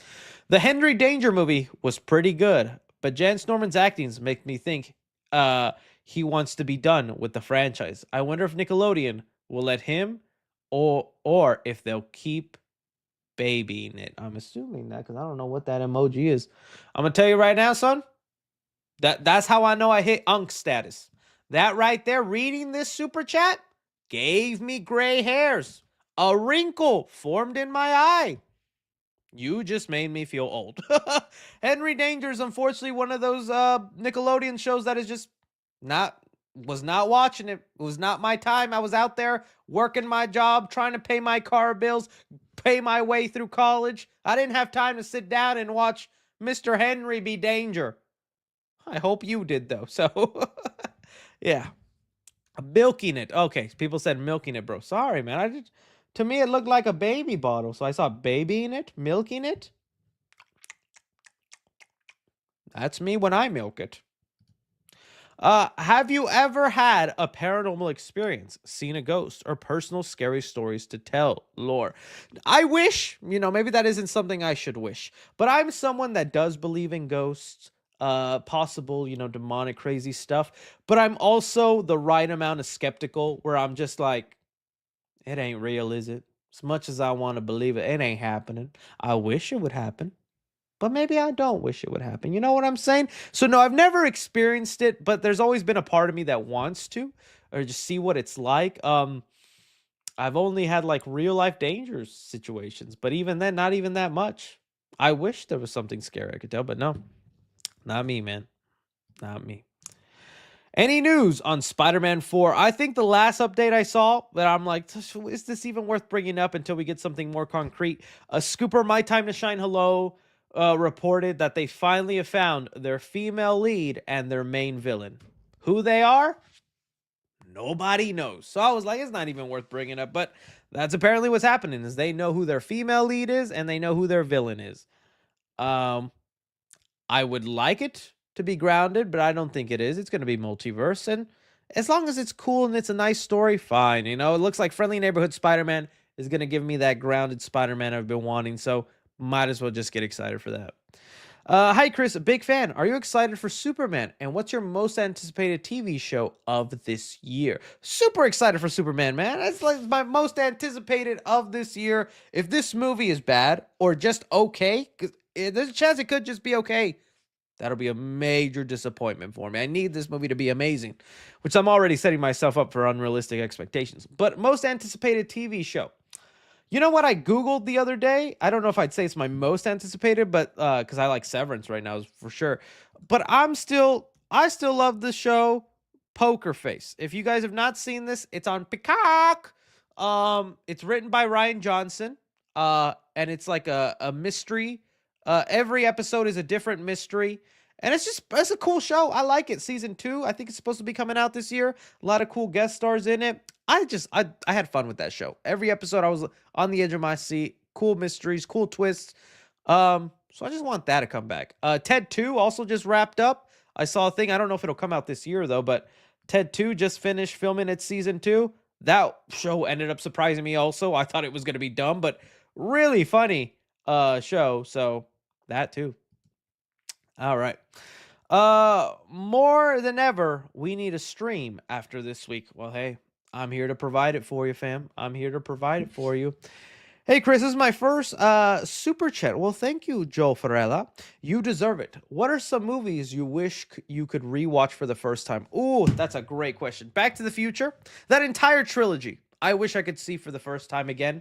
I'm trying to think of what I'm trying to think of movies that had like really mind blowing twists, but not just seeing it for the first time, but the way I experienced it, Infinity War. That's just one of my favorite movie theater going experiences. Because again, I've said this time and time again, I had such a great crowd where we were cheering, clapping, we were laughing, we were loud, and the movie ends with the snap, everyone disappearing, Thanos looking at the horizon, and it was just silence, and we were all like, "What the heck?" Oh, it was so great. It'd be nice to see that again. Also, Endgame, No Way Home, just again for the way that ended up. Um, let's see here. I'm trying to think of what else in terms of movies. I'm trying to think of like really twisty. I was like, oh, dude, that was crazy. I can't really think about it, but those are some ones. Those are some ones. So hyped for Invincible's season 3. Oh, Invincible. I saw your profile picture and I was thinking the Incredibles, my bad. Hype for the Invincible season 3. Only 2 weeks away. Also, have you ever played or heard of OG game called Oddworld? Was on PS2 and was my favorite game. Is that the little thing that farts? That's the only thing I remember. The little green gooey guy, Oddworld. I never played a game, but I had on the PS1 the demo disc. I don't know if you guys remember that back in the day. There was something called a demo disc where it was just a CD and it was like one level of like 10 different games so you get an idea of what you'd want to buy. And I can remember I never was able to pass the Oddworld uh level on that. I could only make my character fart. That was the only thing I remember about this is he just walks and then goes so, gee, thanks. I just talked about how Henry Danger made me feel old. Now I just talked about demo discs, and you're old. Ah! 25th birthday ideas. um, let's see. I don't have much of an idea for your 25th birthday. Honestly, at that point, you just start buying yourself a Twinkie, putting a candle in, bloating it out, and then starting your shift at work, buddy. It's downhill from here. Just do what you like, do what you enjoy, and don't let anyone bother you otherwise. But also, don't set too high of an expectation. You know, it's so much of an expectation to have such an amazing time on your birthday. Just do what you like. If you want to go to the theater by yourself and pig out with the popcorn, a drink, and candy, then do that, buddy, because that'd be a happy day for me. Um, Sinestro in Lanterns, Hope for Kilowog, and Atrocious. See, I wouldn't mind those characters. I just think it's a little too early. But then again, it's so late in Hal Jordan. I'm fine with the amount of Lanterns we have so far. I kind of just want the focus to be on Hal and John Stewart. So I'm okay with that. But later seasons, yeah, bring them in. There was a Chucky doll found in the ocean on X. Chucky likes to go to the beach, man. Why you hating on him? Best black and white movie. It doesn't have to be the 50s or older. Oh, then what was it? Godzilla -1 in black and white? You haven't lived till you've experienced Godzilla -1 in black and white. Um, I'm trying to think of like other black and white movies because I'm telling you, I may be old, but I still have the attention span of a 10-year-old on TikTok. So black and white makes me go, oh, what? Who turned off the color? Am I being honest or am I being honest? Lighthouse probably up there too. Nosferatu in black and white. Is the black and white come out on that? I'd like to see Lily Depp go. She does that in Nosferatu. How she made those faces, one may never know. And now I know those are going to end up on the Reddit. What is the first movie? Somebody put a side by side. between Lily Rose Depp's face like that and mine, and I want to see how close I got. Let's see. What's the first movie that truly disappointed me? Ooh, the first movie. Oh, I got it. Because this was, I think, one of the first movies where I was like, oh, movies can suck. I went to the theater with my friends to go watch Dragon Ball Evolution. Big Dragon Ball fan, dude. Again, this movie news stuff, what I do now for a career and on YouTube, this was my entire life growing up. The minute I had a computer and I could Google and surf the internet, movie news. Just always, every day, movie news, movie news. And the minute I found out they were making a Dragon Ball movie, I obsessed over every little detail when this movie was coming out. From the posters to who's choreographing the fights, the actors involved, the budget, the storyline. This movie, I was like following it like a hawk. So when it finally came out and I bought my tickets and I convinced my friends to come with me, bro, I sat in that theater so disappointed, so mad, so sad. It was a train wreck. So honestly, I'd say this one was my first real huge disappointment, and it was also one of the first times, because maybe you've had this too, where some movie you were so looking forward to, you kind of gaslight yourself into thinking you liked it. Through the entire course of the movie, I'm like, this is not that bad. That's actually kind of cool. Oh, I like what they attempted to do with it. No, you didn't, Chris. No, you didn't. So yeah, that's probably it for me. Hey, Chris, have you ever watched Speed Racer, and do you think it could get a sequel?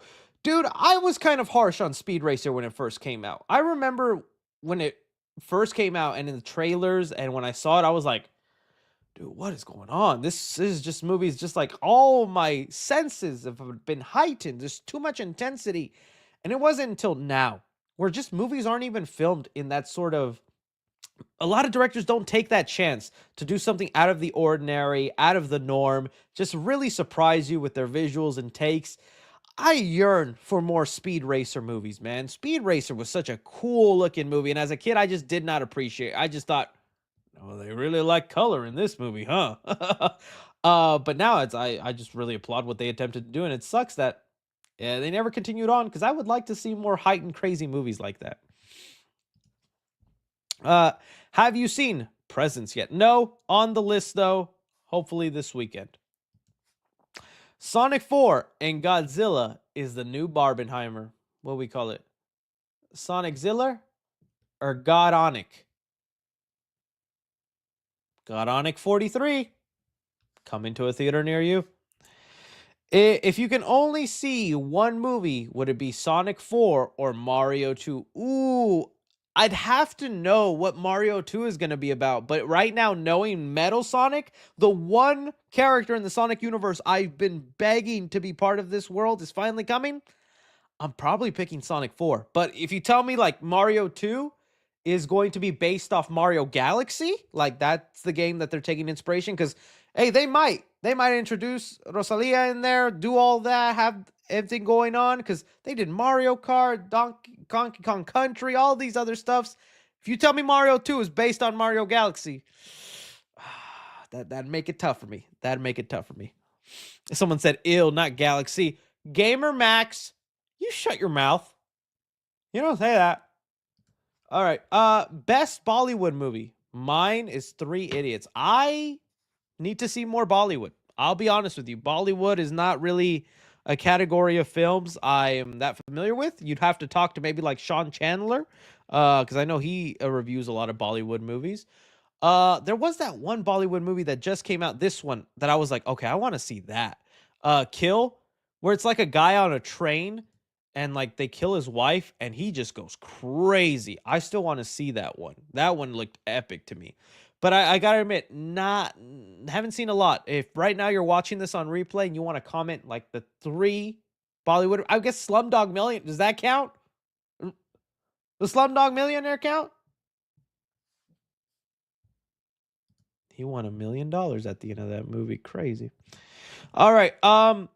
Did you see the trailer for Hell of a Summer? Looks like a fun slasher. Yeah, I almost talked about it on the most recent side flick. If you guys don't know, this movie called Hell of a Summer. It's being made by Neon, who lately Neon is working hard to become the A24 of Blumhouse movies, if that makes sense. Neon is really specializing in these like elevated horror uh kind of movies, and I'm having fun with it. The movie is co-directed by Finn Wolfhard, so it's also the first movie that he's gonna have some directing credits in. And the only reason I kind of just didn't talk about it, although I am a fan of slashers, nothing really special about it stood out. I'm trying to find the killer of the movie. It's just a guy with like a little devil mask. Like, it looks like it'll be a fun comedy with some nice jokes, and it's set in a summer camp, but also looks like nothing so special about it's going on. Just pretty basic by the numbers, done before a lot. I hope to be wrong. If anything, I was getting kind of vibes of that movie Y2K. So it felt like Y2K, but summer camp slasher movie, and I just did not like Y2K. It ended up being more dumb than funny to me. So I don't know. I hope I'm wrong and this one does well, because hey, the fact that we're getting this many slashers now, I think is awesome. And it does have like a whodunit aspect to it, which I also think we don't get enough of those. Not just where you get a killer in a mask, but you're also trying to figure out who's behind the mask. So it could be fun, but it also didn't scream anything special to me, if I'm being honest. You think Bambi will be next for the TCU this year? I think so. I mean, that movie I feel has been ready for a while, so it's been kind of interesting that they haven't released that yet. But yeah, that could be next.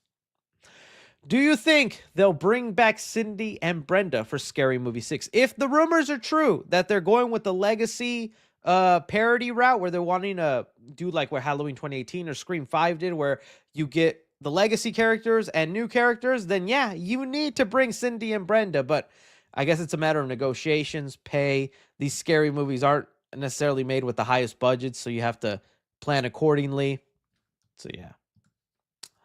You gonna cover DD week to week? Right, Father Chris? Just ask me if I'm gonna do the D from week to week? Maybe. Yeah, Daredevil for sure. I like Daredevil, Spider-Man aside. I was like, Daredevil is really the only Disney Plus show that I'm like so hyped, so excited. So I do need to cover that week to week. And I don't know if it'd be much of like an Easter egg type show. It'd just be more talking about whether I like the episode or not. Yeah. Hey Chris, hope you're doing good. Well, I'm doing nice, Archangel. I hope you're doing well. One movie and bro quit on Letterboxd. No. If you actually check right now, your boy did not. Your boy actually just let me see here. Let's see if I can get this done. Your boy did update his letterbox and he put in flight risk right before I started streaming. It's right there, baby. Flight risk 1 star. If I could give it less, I would give it less. But it's on there. So if you want to follow me and read my funny reviews, they're not that funny. Sometimes I take them seriously. Sometimes I'll probably just make them funny. That would probably keep me interested. I'm seeing something right now that I did not know. Let's check this out. Quick breaking news. Looks like we have our first look at the logo for Final Destination Bloodlines. Let me see if I can pop this up. Discussing films. It's always good to check your phone. Right there, baby. First logo for Final Destination Bloodlines. Ooh, let me give that a likey like. Oh, I like that. Simple, elegant, cut clean.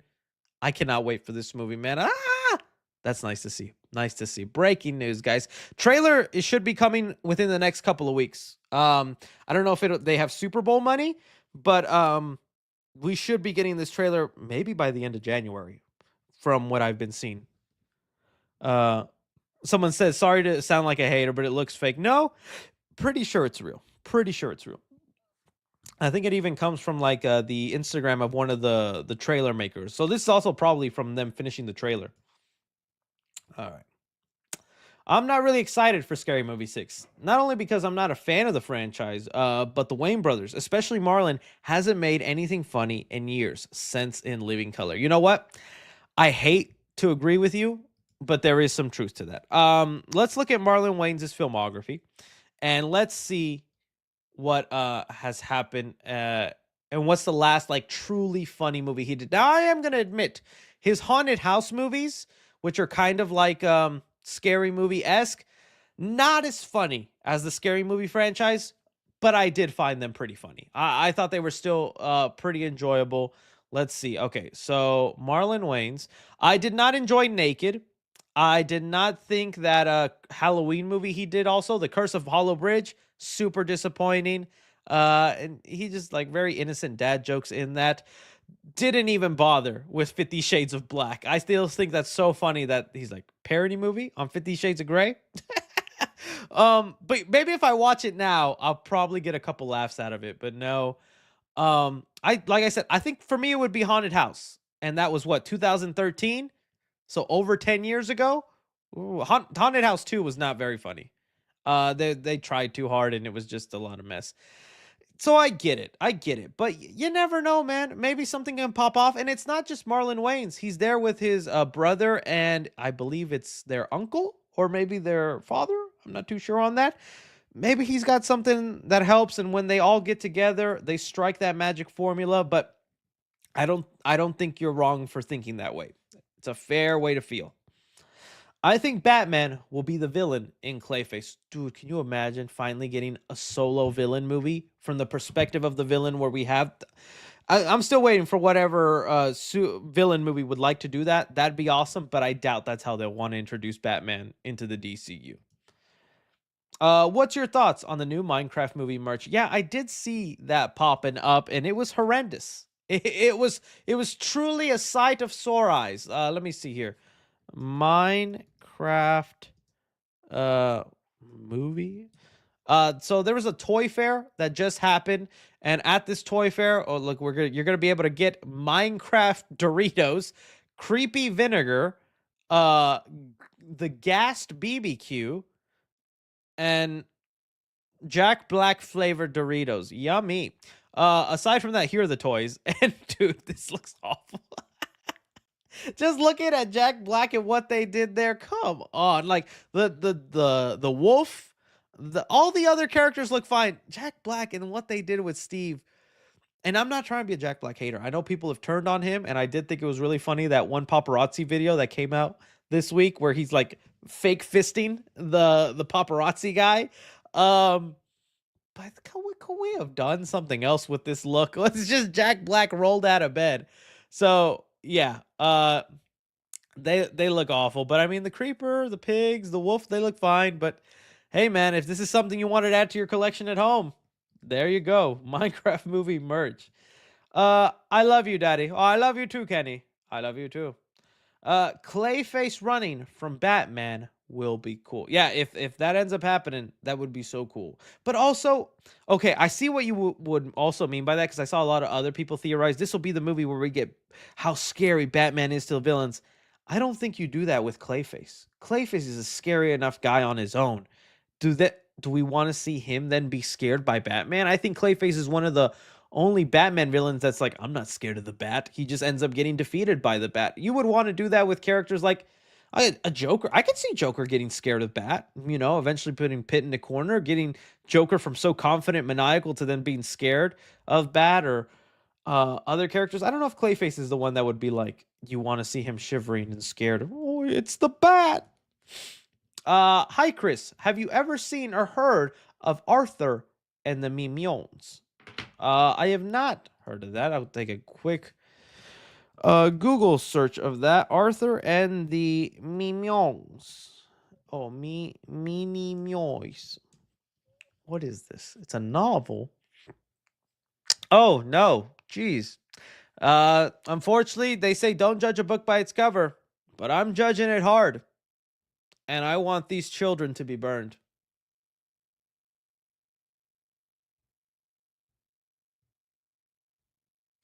I've said what I said.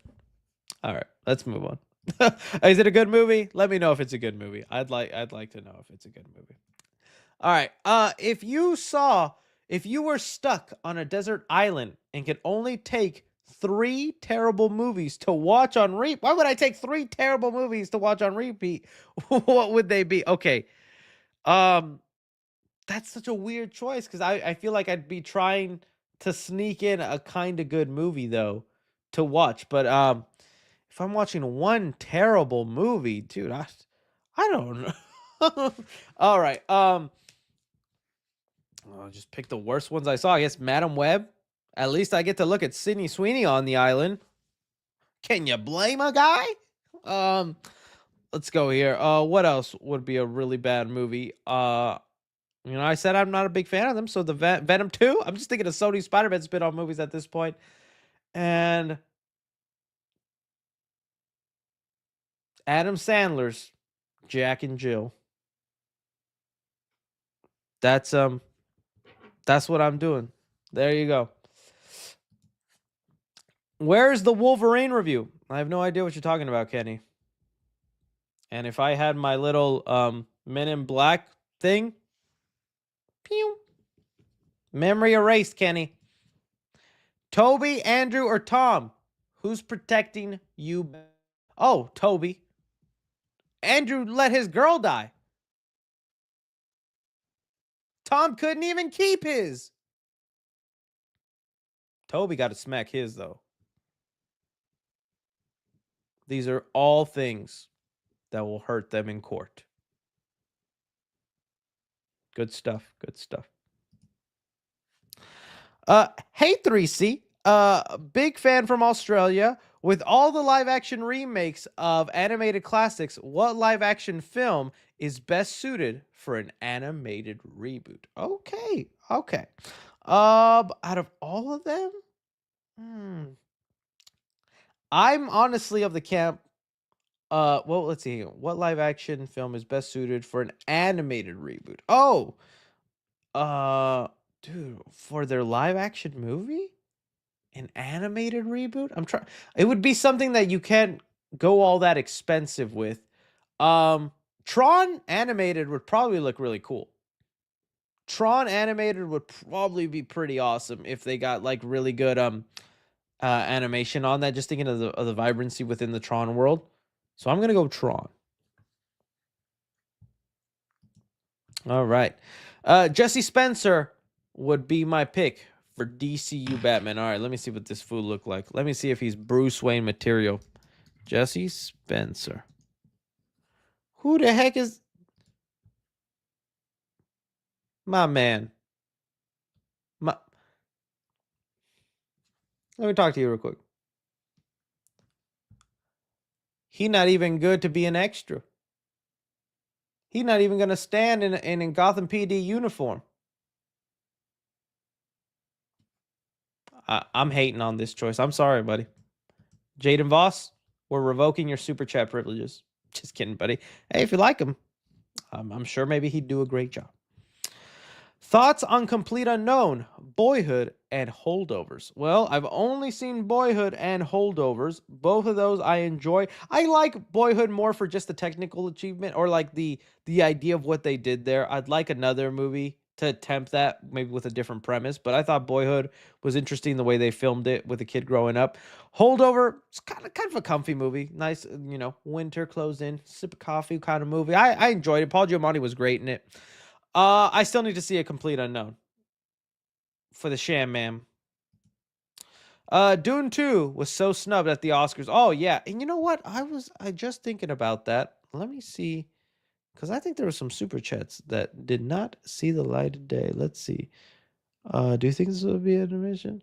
I could have sworn somebody asked about the Oscars in a super chat, and I did not see it. But yeah, dude, Oscars had a lot of stuff. I'm not one too much to talk about all that stuff because you could have someone much smarter talk about all that.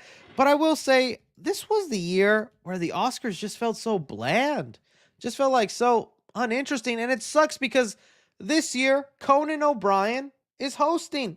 I love the Cone Man. And I'm just like the material with what he was given to work with. It's going to be a stale year. So looking at like some of the nominees and stuff, like Dune 2 definitely got snubbed because we should be getting oh, please don't tell me I have to freaking pay for this. I'll read our review. Okay, link everything. No, thank you. Let's see here. Yeah, Denis Villeneuve still has not been nominated for Best Director. What are we doing? Best Picture. I'm so happy The Substance got in there. I did not think something like The Substance would get the love it's getting right now, and that's awesome. Amelia Perez is also so much hate. I need to see this movie just to see if all the hate for it is warranted. But it's so insane that that movie's gotten as many nominations as like other huge films, 13 nominations, and like one more, and it would have beat the record set by like Lord of the Rings and all that. Um, so that was crazy. I really would have liked to have seen Naomi Scott from Smile 2 get a nomination. I don't care what you say. Naomi Scott put in work, and her performance in Smile 2, it should have gotten her some recognition, but it's too mainstream horror. The Substance towed that line where it is horror, but some can argue on social commentary, drama, and so I still not to take anything away from The Substance because I'm very happy that movie got nominated in there. Ariana Grande for Wicked, that's good for her. I did not expect to see Ariana getting a role, getting whatchamacallit nominated for that. A lot of people were upset that what was her name? Oh, dude. Margaret Corley. Sorry if I mispronounced that. From The Substance. Didn't make it in there. That does suck, but Demi Moore did get in for her role. I'm trying to think of what other things. I know for the animated film feature, which is like the only category I like really am invested in, because I want the Wild Robot to win, baby. The Wild Robot better win. But we have such a stacked year. Okay, Inside Out 2 was the biggest competition, and I would have argued Wild Robot is better than Inside Out 2, and Inside Out 2 was good. But I still have yet to see Flow, and a lot of people say Flow is really good. So I need to see that. Other than that, man, just interesting year. Interesting year. I did like that what was it? For VFX, Alien Romulus made it in. Oh yeah, baby. That movie did look visually stunning. So yeah. Good stuff, man. Good stuff. But also just bunch of like there's some movies I'm interested in, but also just a lot where I'm like they happened, you know? So we'll see. Conan's going to save that night for me. Conan's going to save that night for me. Do you think the new Spider-Man show's characters could merge with the MCU after Secret Wars? That could be how Harry... Oh!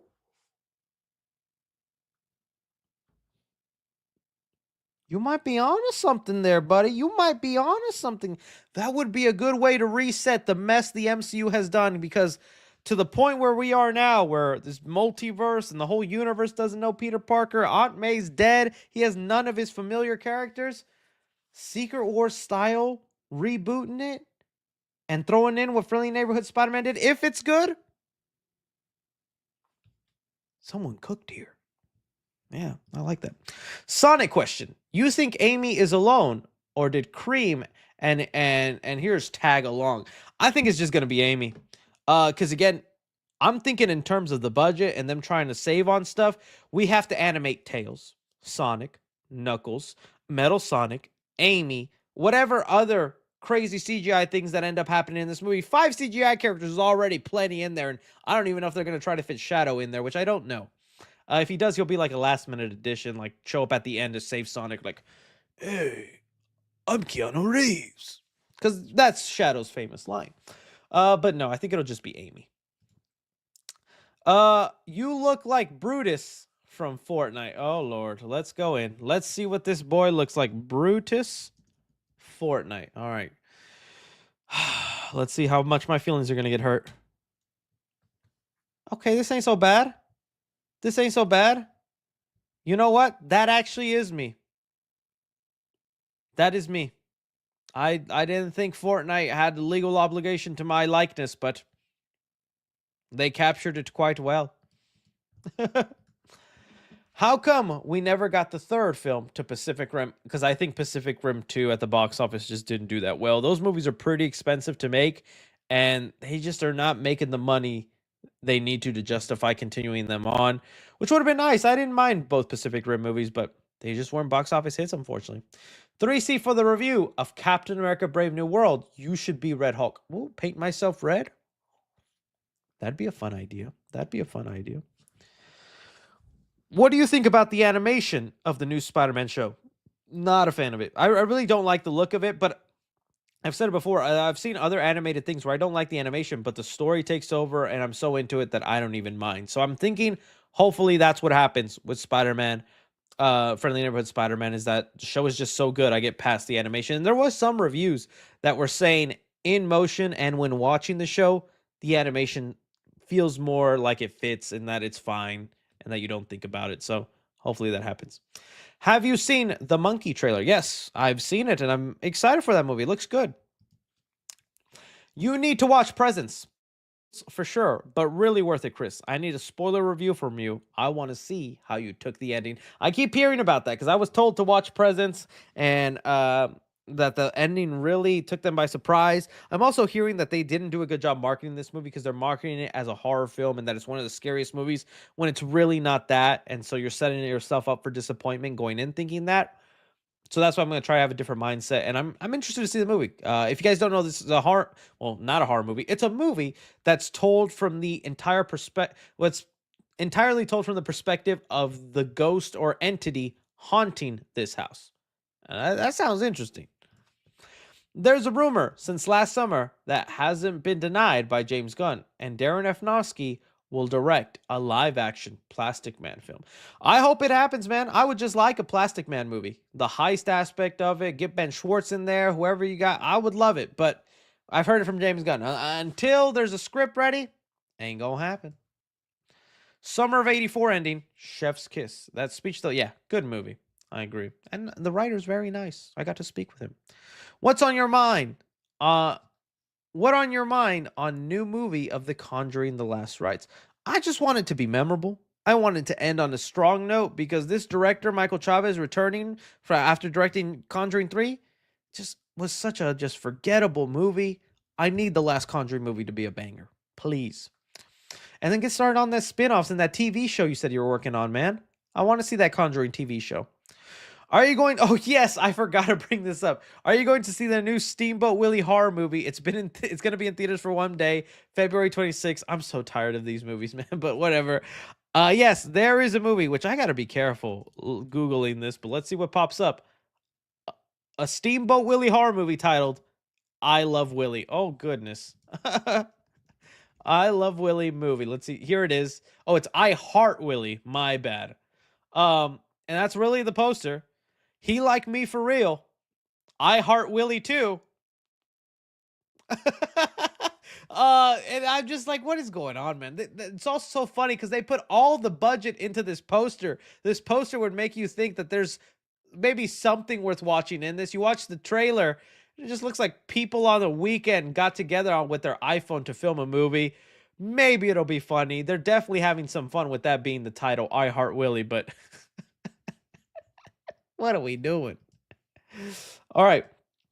Sydney Sweeney as Power Girl for two huge reasons. I wonder what those reasons could be. Hi, today is my friend Jesus's birthday. Can you wish him a happy birthday and give him 5 big booms and a red light? Oh, Jesus or Jesus, 5 big booms for your birthday. Boom, boom, boom, boom, boom. Red lights. I think I just opened a portal to hell with that ritual. You coming? Somebody will edit it. All right, let's move forward. Happy birthday, Jesus. Can I borrow your Superman suit for MegaCon? No, buddy. It's already filled with all sorts of juices. I don't think you want to wear that suit. In fact, I think it's part of a crime and take it into evidence. I love the way I look in that suit, man. That suit makes me feel like I'm Superman. All right. Can't wait to see Companion. It should be fantastic. Say that again? Good stuff. Good stuff. Wonder when they will get a director for Clayface. Yeah, I'm surprised Mike Flanagan won't do it. He's only written the script. It'd be nice, but maybe he's busy doing other stuff since he's starting to get more busy. But it'd be great if Mike Flanagan does it. I'd love to see him do it, but him writing the script gives me enough faith. Skipped my first super chat Oscars. Yeah, see, I thought I did. I tried looking it up, but it wouldn't. It didn't pop up, my friend. I'm so sorry. Try looking again. I hate that it does that sometimes. That's why I try not to set the stream up too early because then it like erases some super chats. But yes, my friend, we talked about the Oscars. Thank you, and I apologize. Would you give King of the Hill a second chance since the revival is on the horizon along with a Fortnite collab? It's gonna be a real thing, apparently. I never got into King of the Hill. No hate towards it or anything, but I don't know. Damn it, Bobby.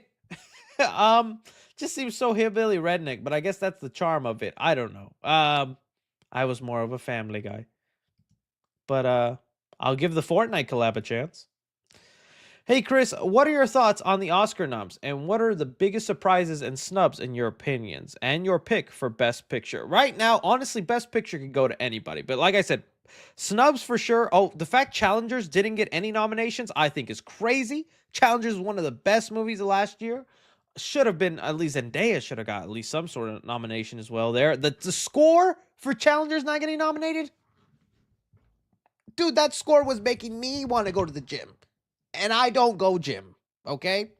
It was sad about Transformers 1, but I understand. A lot of other awesome movies. I think Naomi Scott should have gotten some recognition. I was trying to think of what other things. Danny Villeneuve, probably high up there for not director again. Like, this guy is consistently one of the best in the biz, and he's just not getting love and respect. But also, it took Christopher Nolan up until Oppenheimer to finally get his recognition, too. So, well, I think he was nominated before, but he finally won then, you know? Hey Chris, working on my next edit. You think last one was crazy. You're not ready for this one. I saw you drop the teaser trailer, man. Please don't incriminate me. Please don't get me canceled, buddy. I'll pay you. Or did you see the Sinestro casting? Pretty solid. Yeah, we talked about it, and I like it. I like it. Do you have a preference on a Black Panther recast? Mine is David Ajala. Oh, David Ajala. David Ajala. Do I know this actor? I don't think I'm familiar with him, but if you say he's Black Panther material, I believe you. We could all contemplate on this Black Panther, and we might get some pushback, but if we let it happen, we could save the world. I still think it's so funny. This image exists and it was tossed around for a while. Of course, I don't want Ryan Gosling as Black Panther. I honestly don't have like a preference right now. I'm down for whoever they pick. I'm hearing that they want someone young, so they're probably planning to do a lot more Black Panther post Secret Wars, which is a smart thing to do because that's a very popular character and there's a lot of stories to tell. But yeah, we'll see who ends up getting picked. Hadox Humphreys sends in some support. Thank you so much. Hello, Mr. 3C. Here's a book set I feel like that you'll enjoy. Edits. Oh, Berserk, and it's a dark fantasy. I've heard of Berserk. I think my brother has read it, and he's recommended it to me before. Whatever, man. I hate when I can't do things. Berserk. Is it manga? I searched PDF. I don't think that's what I was supposed to, but what is it? What did you say it was? It's a manga, right? Yeah, manga. No, yeah, I've heard of it, and it's the black books, right? None of this looks familiar. Is it these? Maybe I should check it out after I learn how to read. What's your favorite movie of the 2020s so far? Oh my goodness, man. Okay, movies of the 2020s. I need a list in front of me, man. Let's see, best movies of 2020s so far. Let's see if we agree with some of these choices. I think the Dune. I'm gonna put Dune Part 2 up there for sure. You know what? Just for the monumental impact, Spider-Man: No Way Home, even though probably not. The Batman for sure, dude. The Batman, that one got me going. Puss in Boots 2. Hey, it surprised all of us. Let's see what else. I'm trying to find like a good list. Let's see what the AI of Google says. Here's some ones. Killers of the Flower Moon, Spider-Man Across the Spider-Verse, yeah, probably. Worst person, Drive My Car, nope. Oh yeah, Jordan Peele's movies for sure. When the one was Get Out? That was 2017. Dang, but Nope was definitely up there. Even though it's not my favorite of his, Nope was really well done. probably up there. I say Top Gun Maverick. Some of you guys throwing out there. Godzilla -1. I'll agree on Godzilla -1. I don't know about the regular Godzilla. Invisible Men. I think that was like 2019 though. I don't know. Some good ones up there. Some good ones up there. Good stuff, guys. You excited for Percy Jackson season 2 this year? Yeah, I'm gonna check it out. I like Walker Scoball. Nice old fella. I got to meet him at the Deadpool Wolverine premiere, and he used to follow me on TikTok. I don't know if he still has his account on there, but he's a really nice dude. So I'm excited for him. Hey, is there any updates on the Avatar: The Last Airbender movies? Far as we got right now, no. The animated ones, right? They're coming out with not much, but that makes sense. They're animated, so it's gonna take a year or two. It's gonna be a while though. Hey, Chris, I was just wondering, have you seen the Monkey Trail? Yeah, we talked about it. It looks good. Oz Perkins coming back. I think it looks more fun than like Longlegs did. I'm into it. I'm excited for it. Thoughts on Oscars and 3C lore on craziest moments in life? Well, there's two giant different things in there, buddy. I already mentioned my thoughts on the Oscars. My craziest moments in life. Jeez Louise.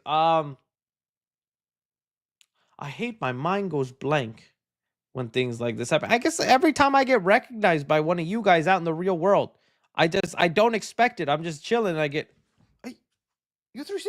And then we hand hug, we hold each other, we give a big kiss. I say, what's up? I say, I'm sorry, I didn't mean to. Please don't cancel me. Take out $100, give it to you, sign this NDA.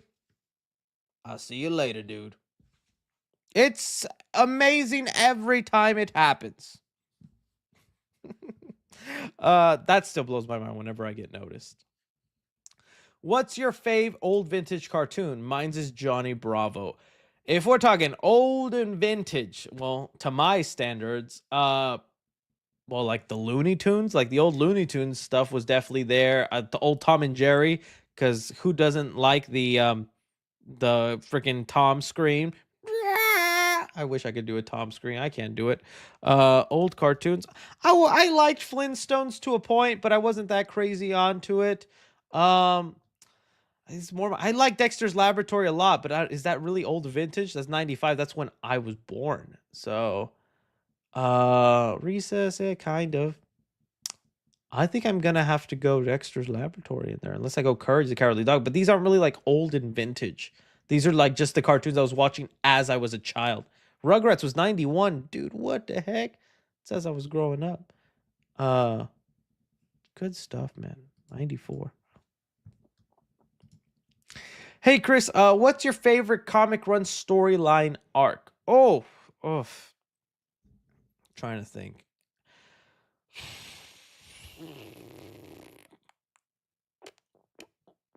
I actually do have some in mind, but I'm trying to know. There was a one time I had surgery when I was little for something, and I had to be in bed, and I bought the omnibus of Spider-Man.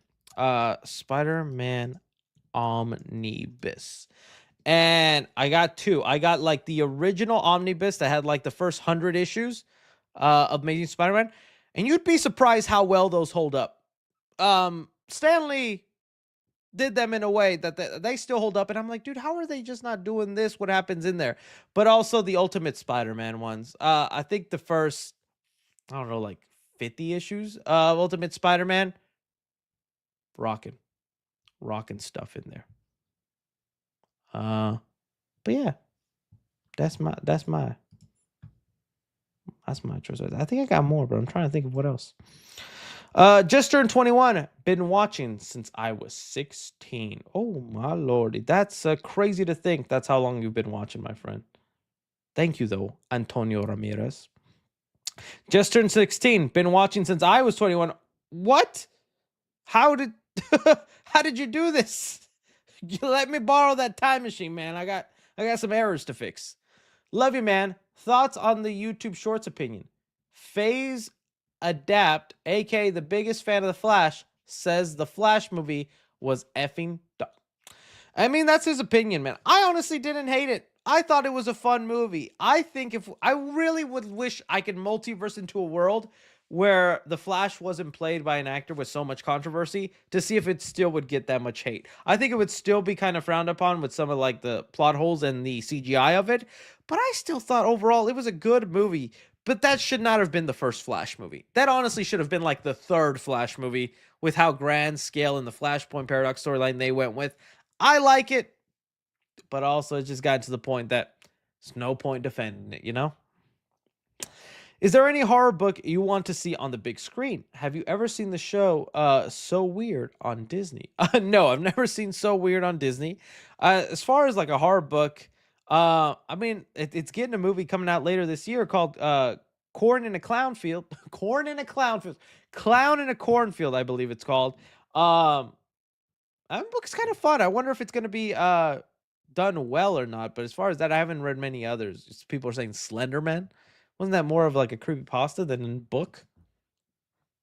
Jesus loves you. Oh, thank you. Thank you. Appreciate that. Again with the monkey trailer yet. Joey Bologna. I've seen it, buddy. I'm interested. I'm gonna watch it. Do you work for Neon? And if you do, man, give me some sponsors. You sponsor everyone else, Neon. What about me?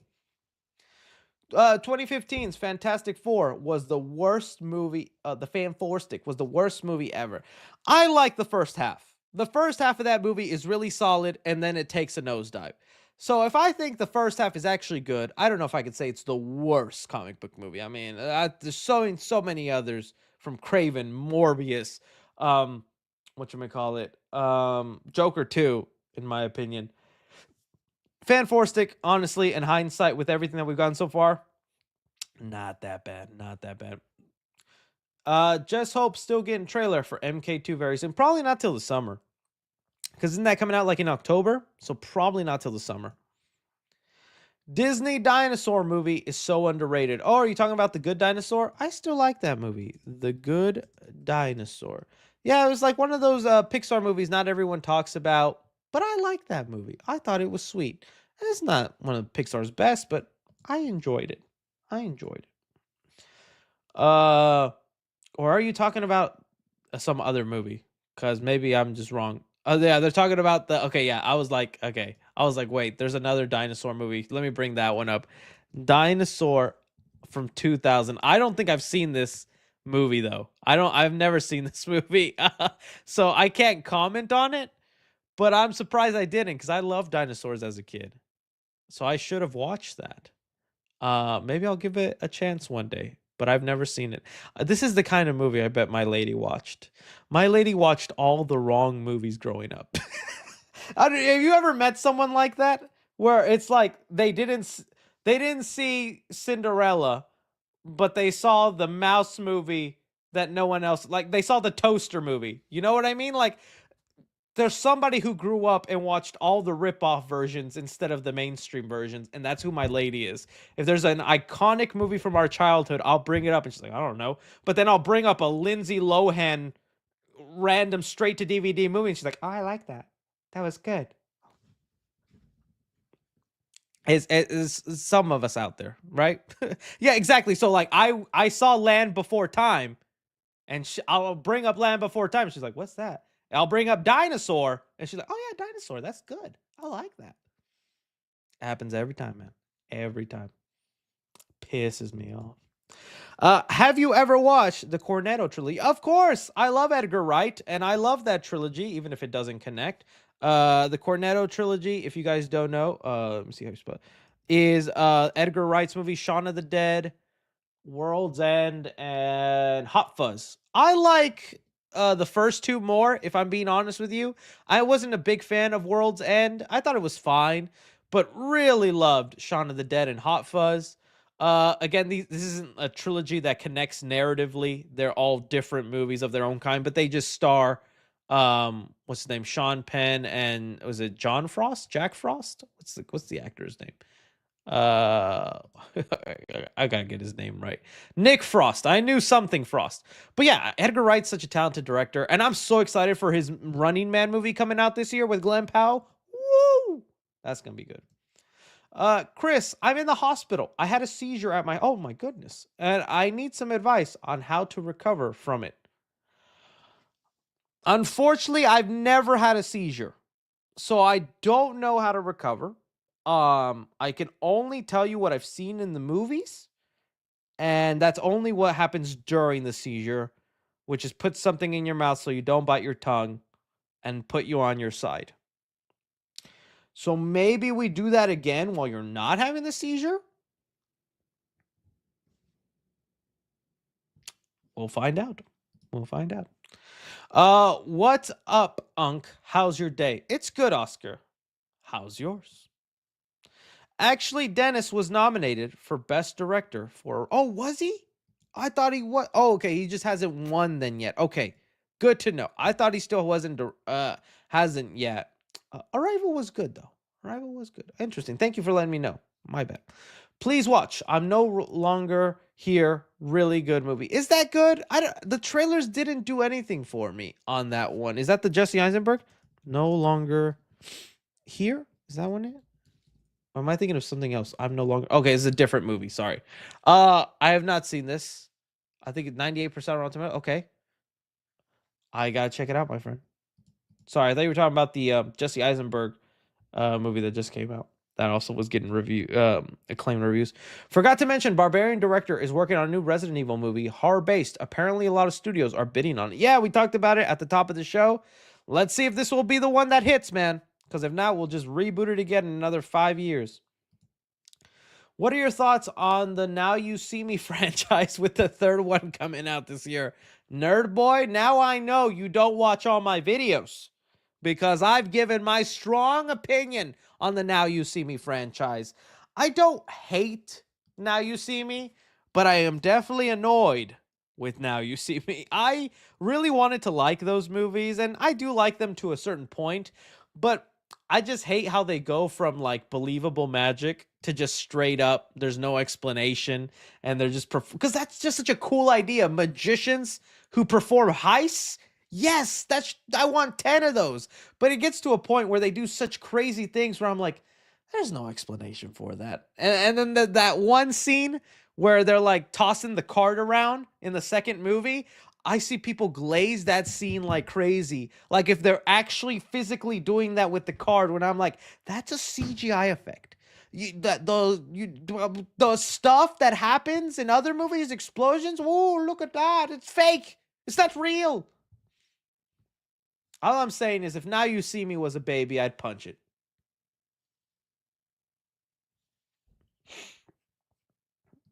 I'm not gonna be around much longer with these cancelizations.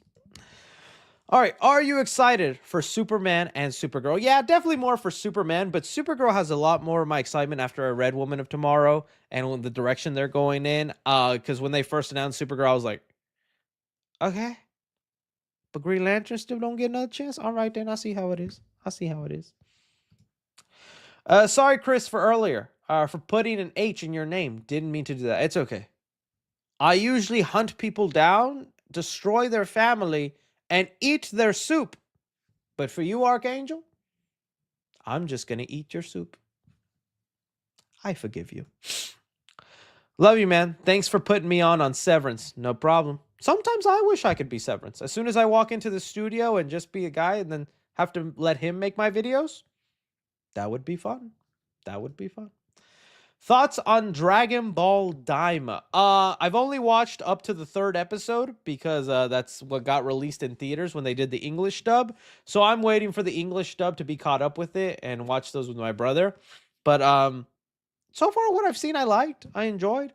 It's a slow start, but I'm fine with it if the story leads to somewhere interesting. I'm in the hospital recovering on a seizure. Can you give me some encouragement? Well, I do encourage you, Dawson. I hope you make it out of it, and I hope I can bring you some entertainment and some fun, and I hope you make a full recovery, man. I really do hope so.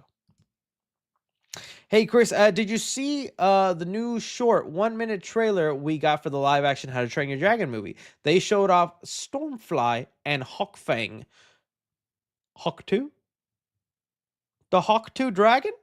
I did see that, and I thought it was interesting. How to Train Your Dragon.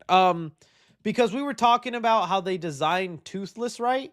in the live action movie, and it's just exactly the same. Like, again, this side by side, they just put realistic textures on. Oh, my bad. Can't even see what I'm doing. Search tab. There we go. They just put realistic textures on Toothless, and it's just kind of like, meh. Okay, they really didn't do that. But then with this new trailer where they're showing off other beasts or other dragons, they did not give them the same design. Sorry about that. Probably blasted your ears. They gave them actual dragon looking. I mean, I say actual like they're real, but you know what I mean. The way people depict dragons as horrifying, menacing, they actually gave them those type of designs, and they really don't appear like that. Because let's look up what Stormfly looks like. Stormfly dragon. Okay, so we have Stormfly here, kind of there, and then you can see that none of the cuteness of Mr. Stormfly stayed in. Like, that's just pure. You can see some things that resemble Mr. Stormfly, but they definitely took away all the little charm of that one. Let me see if I go again to Mr. Huck 2, whatever his name is. Let's see what he looked like. How do you spell it? Hook Fang. Hook Fang. And so I think that was just interesting. Because, yeah, if you look at Hook Fang here, see how he has more of a personality? He's got that look, got that eyes, all that kind of stuff. Remember, they took exactly what Toothless looked like and just translated that. Now, if we look at this version of Huck 2, not that similar. Not that similar. So, interesting. I don't think it's bad or anything, but kind of nice that they're being able to fit in best of both worlds. So, interesting. Interesting. Jack Sharir sends in $1.09, oh, just a 99 cents. Well, I still appreciate that. Give me in Arizona. Because Quantumania was hot garbage. Oh, yeah. I don't think it was hot garbage. I do think it was underwhelming, though. Underwhelming for the big setup of the new Big Bag. Have you ever seen Get Him to the Greek? Diddy is in it.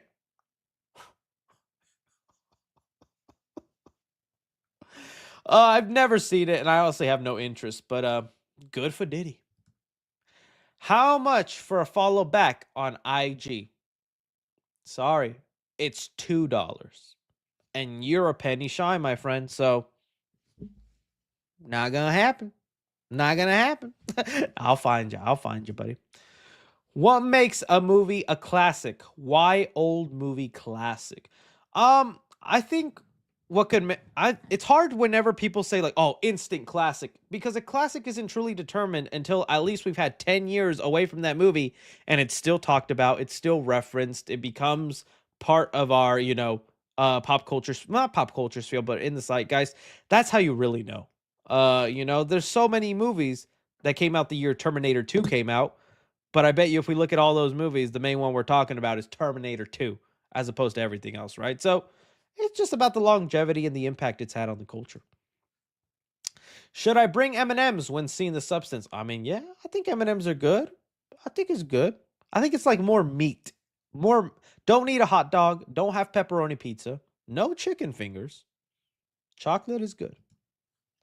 Have you ever walked out of a movie because it was so bad? I don't, because I do feel like you could learn something from a bad movie, and that's at least one good thing you could take away. Because if you're only watching good movies, you're just not gonna have that much of a range on what to appreciate in a good movie and what really makes a bad movie bad. It's like the more movies you see, the more I was able to figure out watching Flight Risk that I'm like, did a 10-year-old make this?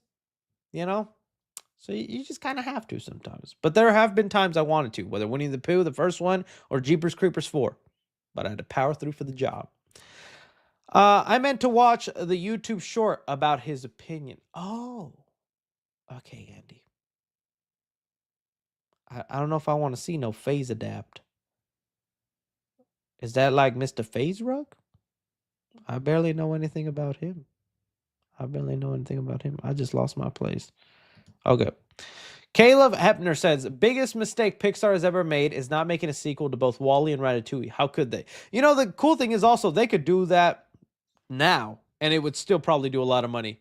I hope one day we get Wall-E 2. I wouldn't mind seeing Ratatouille 2, but you definitely need a good story,